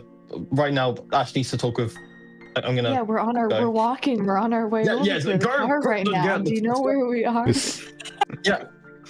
Miss- Evac, go. Hargrave, Yes. the evenings are to become more tumultuous and dangerous. You, above many students, have shown great potential.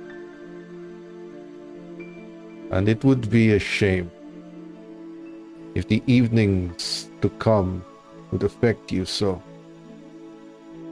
I have arranged for some level of protection for you.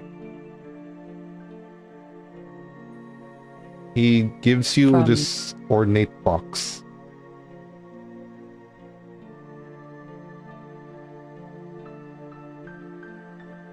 Take it. I open it. There is the largest red ruby you have ever seen in your life. That thing Jeez. looks like it's more expensive than your haven. How many carats is this? It is not a real ruby, but it is made of blood. It has powers. It should protect you from the coming storm. How you use the protection matters more than what it does. You are a Malkavian.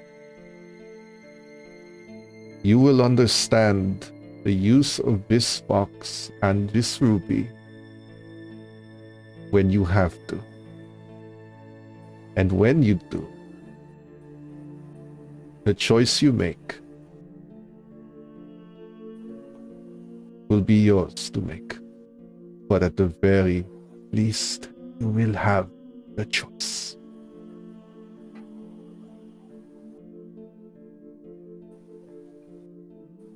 Thank you, Critias, for this and everything, and especially for speaking with Cecil. Those of my blood are difficult learners. Maybe he will find his way or he will fall apart. But at least he tried. The box is not important. It is a trinket. But keep the gem close to you. Did you want it back or? Okay. No. Keep the gem Okay. close to you for the coming nights. When it can and how to use it will become clear when it has to.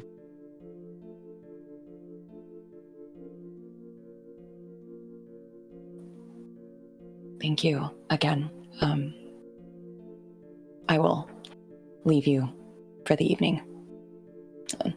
He nods. She kind of bows and leaves. You guys don't have to go to the car. You were just told to leave the room until Ash comes back out, carrying a small box.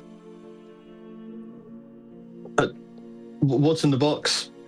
I'm joking. You didn't have to make a reference. Would you believe that it's the head of Gwyneth Paltrow? Interesting. Oh, Aaron, act like Morgan. Aaron, act like Morgan Freeman. Do you have a spell for that? I don't think so. I didn't know her head was that small. It's not. It's something that should help with the storm. And he said I would know when to use it when the time comes. Can I get a glance at it? Open it a little bit. It initially looks like a ruby, but it doesn't have the right shade of red. That looks more like blood that's been solidified. It could be a I want to take a random shot in the dark. Is that Philosopher's Stone? I don't think so. No. Sturbridge had that. The shade's not correct. Could we do a check to maybe see which one of us is intelligent enough to maybe identify it? I know what it is. Can I try and identify it?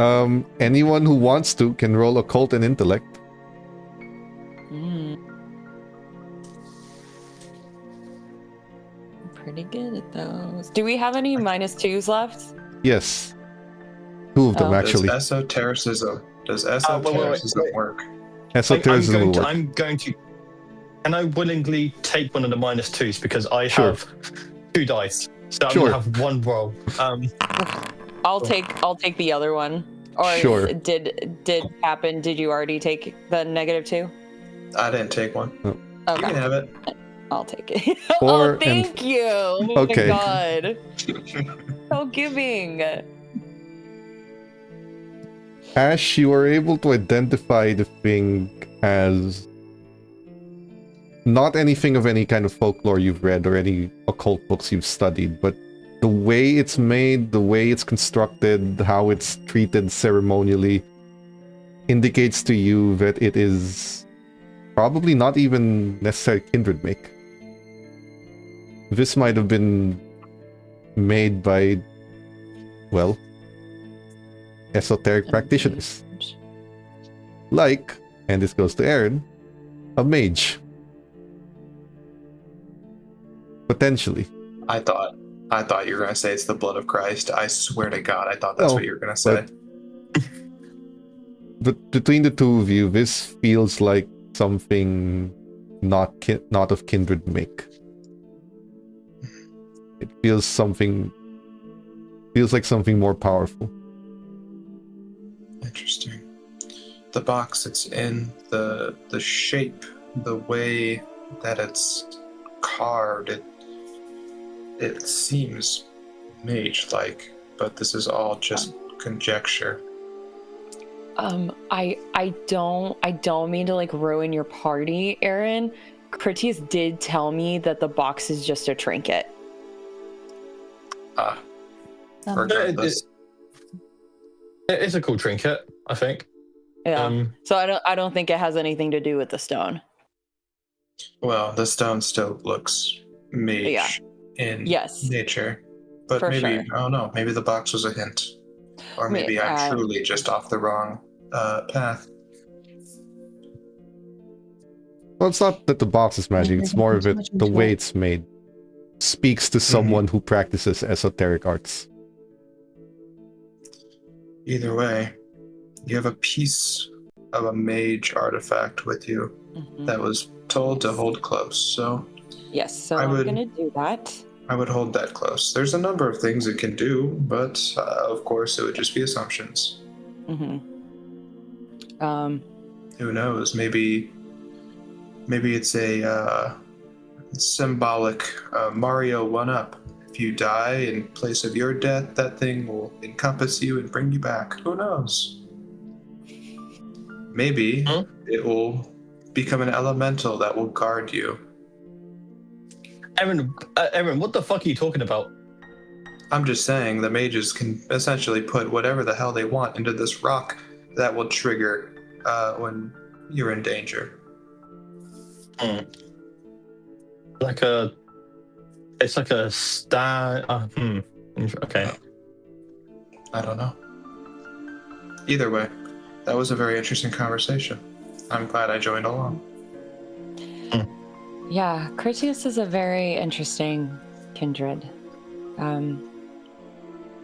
He helped me out a lot in the beginning. It sort of reminded me the way that he was able to mark down the last time he had slain a mortal precisely. It made me think of something like an Alcoholics Anonymous meeting, where sobriety is one that is an ever-fighting battle. Only now, it is sobriety of humanity, or sobriety of the beast, more specifically. Yeah, his group meetings are kind of like an AA situation. Very similar. Still valuable. Yeah, definitely.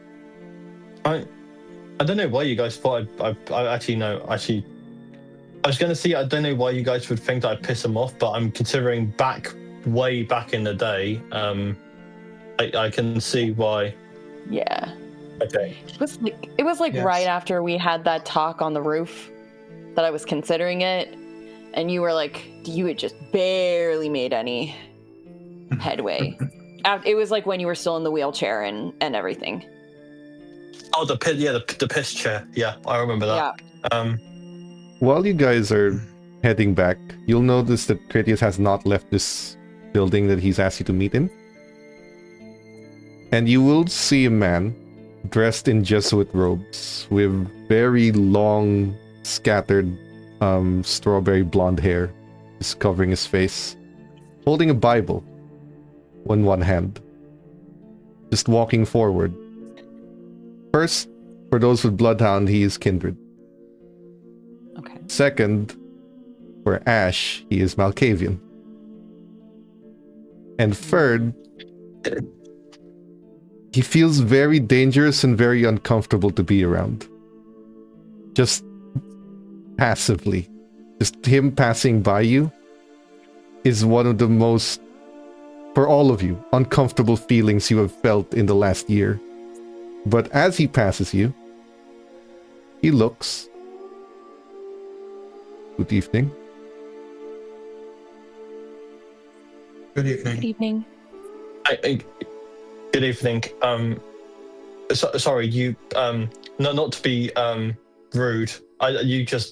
You surprised us. That's all. Yeah. He bows and says, I apologize. I was not made aware there would be other kindred here. And that feeling of discomfort immediately goes away as if on his command.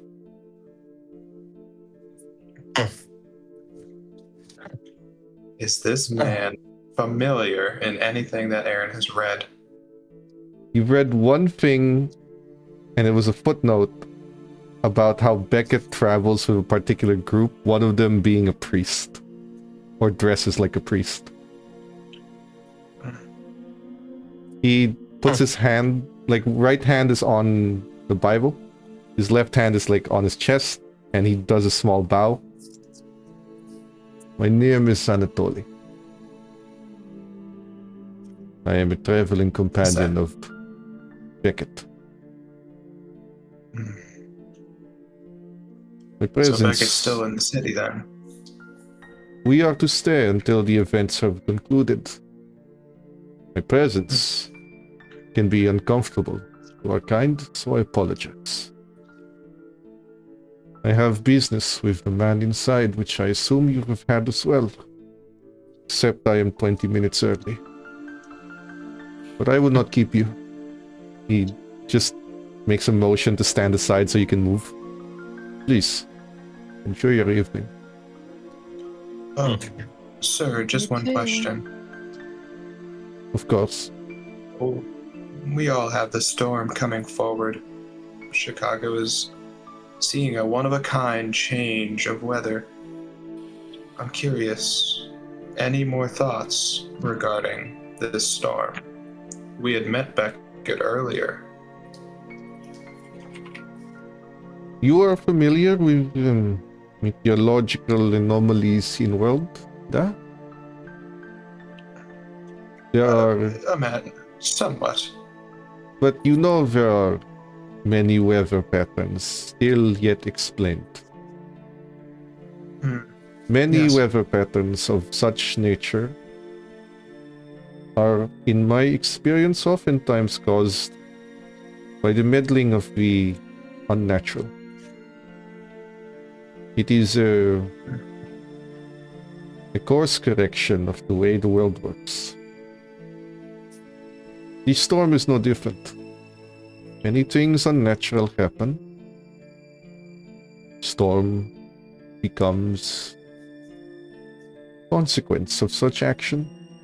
If you keep head down and you do not fight against it, you will be unharmed. But of course, there will be individuals who take opportunity to climb the ladder as storm passes. If you are strong enough, then you may. But if you are not, then the storm will consume. Interesting. I appreciate it, Anatoly. Any advice helps. Any word helps, and you've done such.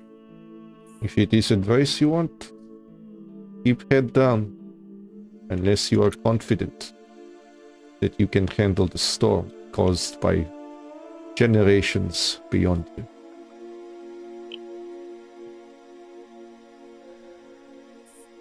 Is there anything else? Thank you the very rest of you. much. Is there anything else? No. Your Bible, what edition is it? St. James, I believe. Based. Cool. Well, you have a good night. We are on our way out. He moves and he sits down and he just waits for his time to meet. Patiently, just sitting there, reading through the Bible. The moment he opens that thing, that uncomfortable feeling comes back. There's something strange about him, and Ash, given your connection to Malkavians, you can connect that feeling you're getting from him with the same feeling you got from some of those hunters from Leopold. For some reason, Interesting. he has their power. Was he did he have like, what is that ability, or like true True faith? faith? True faith. That is Did he mechanically have what it true feels faith like. before? Right now, that kindred is emanating what you understand as true faith, the same way the hunters did. The same way the hunter with the censer did. Mm, And you didn't even That's know very that was strange. possible. But clearly, if God hates kindred, God doesn't hate this kindred. interesting. You don't have to do anything This with makes that. Ash, You just understand it. yeah, it makes Ash very uncomfortable because of her feelings about religion. She's like, I don't want to engage with this. And you pull back. Is there anything that the coterie wants to accomplish for this evening? I still have that meeting with the Banu Hakim. Yes, it's set for midnight. You want to do anything beforehand? Mhm. No? Everyone just heads home? I do. Yes, Sorry. go ahead. Because I'm not gonna go to the Banu Hakim. Is Annabelle still in town or near Yeah. town? The Adnars can't leave. Okay. Can I set up a meeting? Should be interesting. Via Malkavians. Yeah. She'll meet with you in Aaron. Jefferson Park. Good night. Aaron would like to go see Sturbridge, if possible. She said you were welcome to come by anytime. I'm going That's back to what the will club, I guess. I'll be by myself. Practice Without torture. Dan there. Still It's missing. true. Okay. Yeah, Dan did get destroyed, so. He got 8. The coterie is split apart. Let's do Aaron first. Sturbridge welcomes you. Mr. Strangelove, what can I do for you this evening? Evening, Miss Sturbridge. As you know, the storm is on its way, and I don't want to just sit and wait. So, is there anything that you need done, and in return, something that I can get out of it to better strengthen myself for said storm? The unfortunate Of course, truth, I know you. The unfortunate truth, Mrs. Strangelove, is because everyone is aware of the coming storm, making any kind of moves is very difficult. In truth, the easiest moves are to be made during the storm, which is, of course, an impossible risk for most.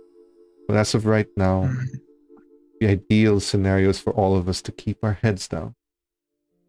But if it is strength you are after, you are welcome to read through the library for any abilities or anything that you believe might benefit your cause, whatever that may be. Of course. I'll use that then. I just wanted to come by and ensure that with this, we're all doing our prep, including our coterie. And so, I'll do some reading. I trust you've stocked up on food then. We're in the works regarding that.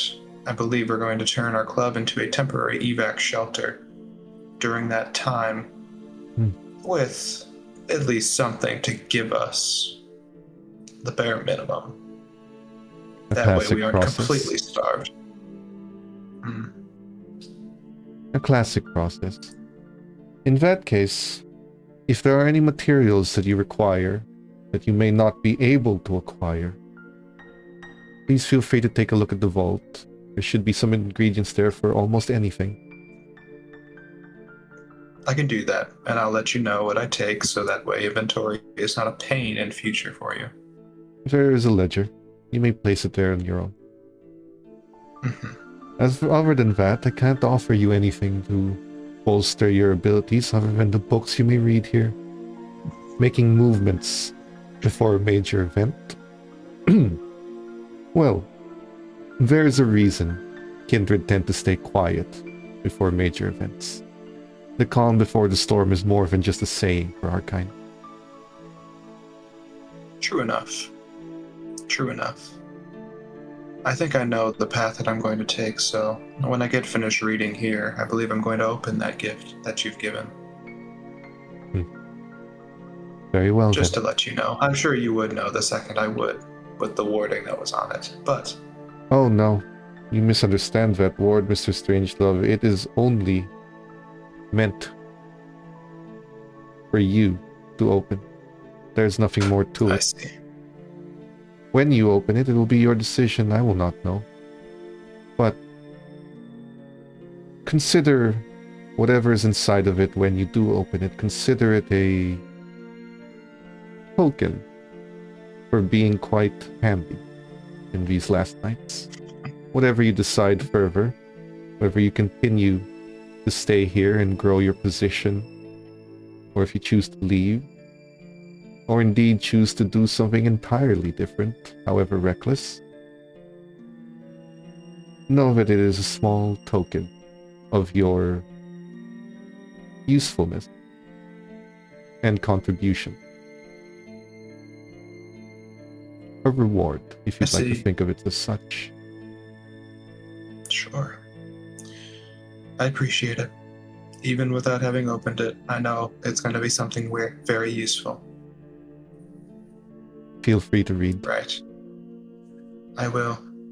If there's any matter of conversation or anything, don't feel afraid to come in and talk.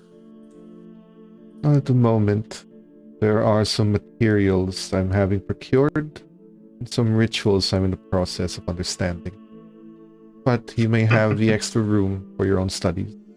I will ask not to be disturbed for the rest of this evening. There are some Of course. studies of my own I must procure. Mhm. If you require It anything, never stops. my ghoul is at your service. Will do. I appreciate it. He walks into the room. You are free to study here and gain some, basically a boost in the timeline of how to learn particular rituals here, if you're interested in it. Now, Cool. Cecil, you have been invited by the Banu Hakim to their area, to which they stand looking at you. There's about 12 of them in a half-circle table, and one of them in the center looks at you and asks you to speak your purpose.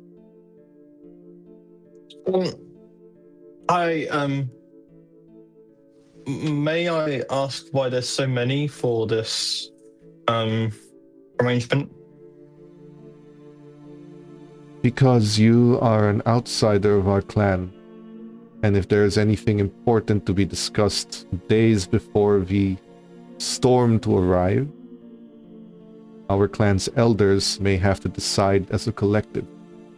It would be easier to make a decision with all of us present. What you say to one of our clan, you say to all. So regardless of their presence here, all will know. I don't mind that, and I was more asking if there was a way we could help each other out, well, both before and after the storm, assuming that we both have the means to survive it, which I am confident I think I will. And I'm confident you guys will too. The concern I have is I have a personal interest in making sure from now on that if there's anyone that suffers by my hand, that they do both painlessly and quickly. And I am looking for a way or a means, a weapon, whatever it is that you could possibly offer, a way to end kindred life in both an effective and in a clean way as well. And in return, I can offer a boon, and I could also potentially offer help for this storm coming up. Anything that we could really sort of workshop and discuss. I'm all up for it. A weapon to end kindred life. That is a dangerous ask you come here with.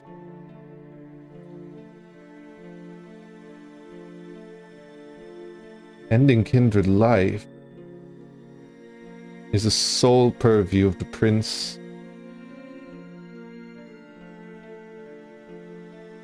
Handing you a weapon to do as such would go against the prince's tenets and the Camarilla's laws. But if you Doesn't seek, have to be a weapon. yes, if you seek knowledge, you can be trained. There's no rule in the Camarilla for training one for an effective strike. He does already possess one of those abilities. Speed. Very useful. I agree. If what it is that you ask for is to be trained, then we may train you. A minor boon in exchange for the training in our ways, the simplest form of our ways. That is what this council offers. And all 12 of them nod. I am more than happy to accept that. Then we begin. You've... Oh, okay. They stand, the table moves, and you are brought into a training room. You are agreeing to a minor boon, yes? Like, you are actually agreeing to Yes. this? Great. We're going to up your melee. Oh. Why am I doing this training now? I have to punch a meat bag. Or drink 4 eggs. You're being trained to use a sword. And use it with your Welcome to the speed. Banu Haki. Mixing a sword You with said- your speed is the easiest way to kill a kindred quickly. A swift beheading. They will teach you how to do that. Oh my, 4. They will teach you how to do that, and they will provide you with a very, very nice arming sword, which is like a one-handed longsword. Very finely sharpened, and gives you a +3 when it comes to beheading someone. Neat. In exchange I'm for happy. that boon. Now, final thing. Ash. You find her. Yeah. You find Okay. Eva. And you find someone Yay! else shadowing the two of them as they look at you. Well, Hi. you're here. Thank you.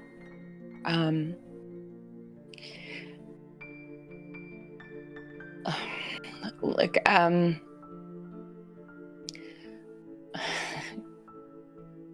sorry, just trying to find the words here.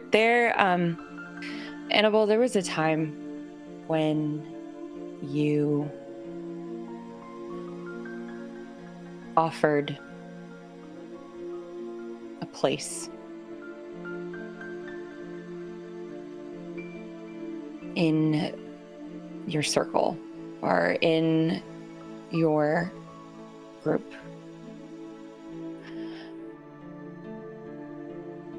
I have an opportunity to leave the city, and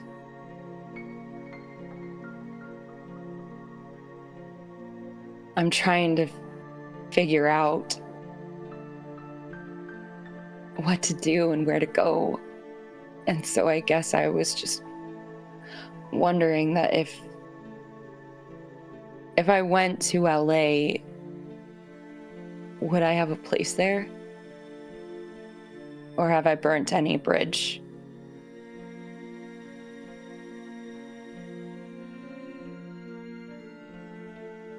You've done a lot of things to fuck us up. I know. But I'd be a hypocrite if I said you didn't.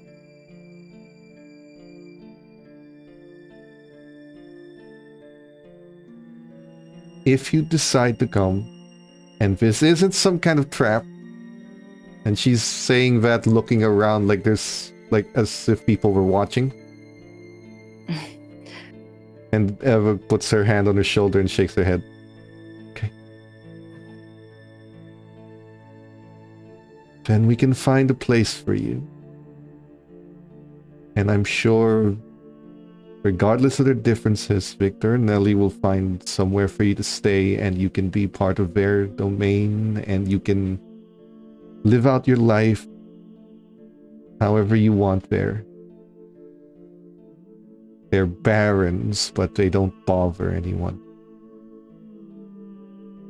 Maybe they'll ask So I for help wouldn't- every now and then, but they'll ask and they won't demand. So no more killing kids. Ew, no. Absolutely not. You'd be fucking surprised. No, actually, I There. wouldn't with your... Yeah. Yeah, no, none of that. We don't even like to kill people.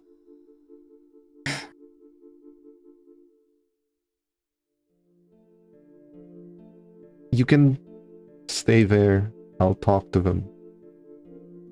You can have a home there. If you're serious.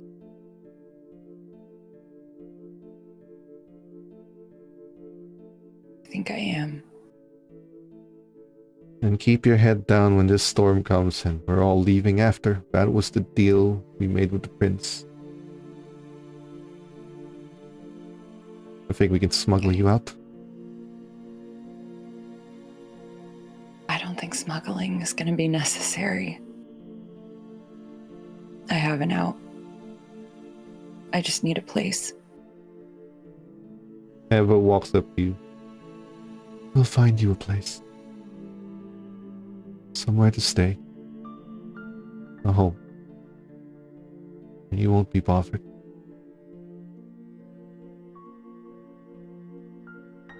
Okay. Just stay out of Okay. Santa Monica. Why? Well, it's gone to shit. Oh, okay. I mean, I'm not like, I wouldn't say that I'm like a huge beach person anyway. And Yeah, no, it used to be piers are run... loud and weird.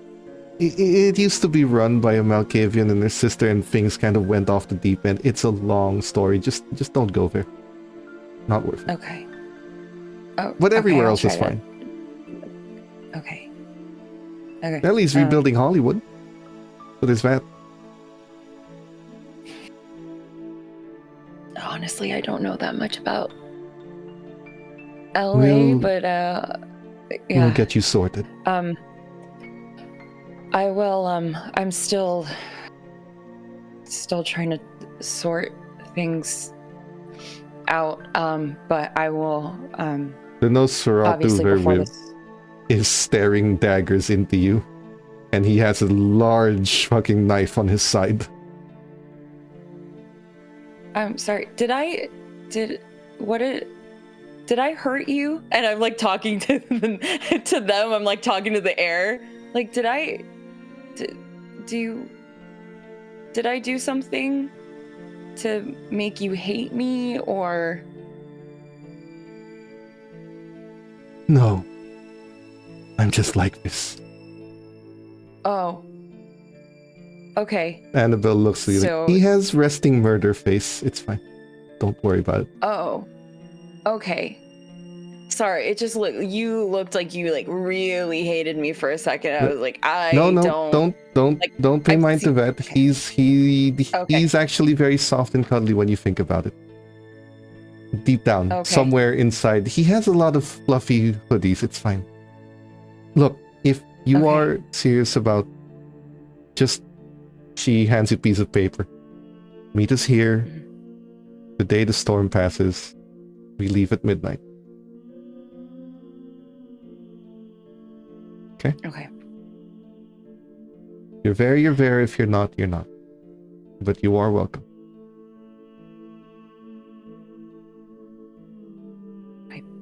thank you for. I know I don't deserve it, but thank you. Everyone deserves a second chance. She just nods at you. I think so too.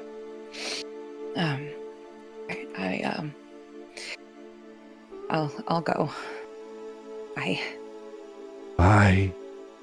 Just gives an eerie smile as you leave. You can hear them bickering about, why'd you have to do that? I don't know what you're talking about. And he leaves.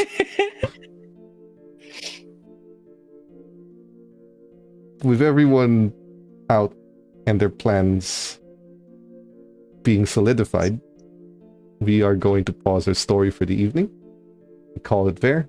Thank you to everyone who's been watching. Thank you to those who have stayed this entire time. And if, stick around for a few more sessions and you're going to see how this ends for everyone. Before we go, let's go ahead and meet the players and where you might, or what rock you might find them under, starting with Dorgely. Hi, you can find me at Dorgely on Twitch and YouTube and Instagram, mostly Instagram, but maybe might be doing some Twitch streaming soon. I've been getting really into Resident Evil, so I might stream some stuff. But yeah, you can find me there. Come to Twitch to watch her scream. Yeah, Aaron. no, literally, and lose my shit.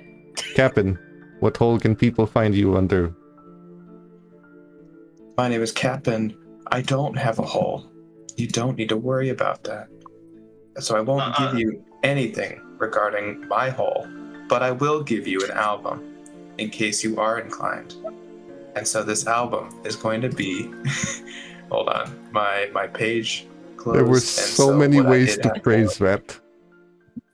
No, well, I had to lead into it because you started it, and then there was something there to dig, and so I dug, and then there we were. Hey, you dug your hole deeper. Yeah, you dug your hole deeper. I don't have one. That's true. I'm like Kim Jong-un. Okay. The Fragile by 9 Inch Nails. That's a good album. Petra. Hi, I'm Petra. You can follow me at PetraPika HXH on Instagram. And today at a hotel, I was working in a hotel, and I'm just going to give, this is just a brief example of why I hate when people waste food and waste stuff.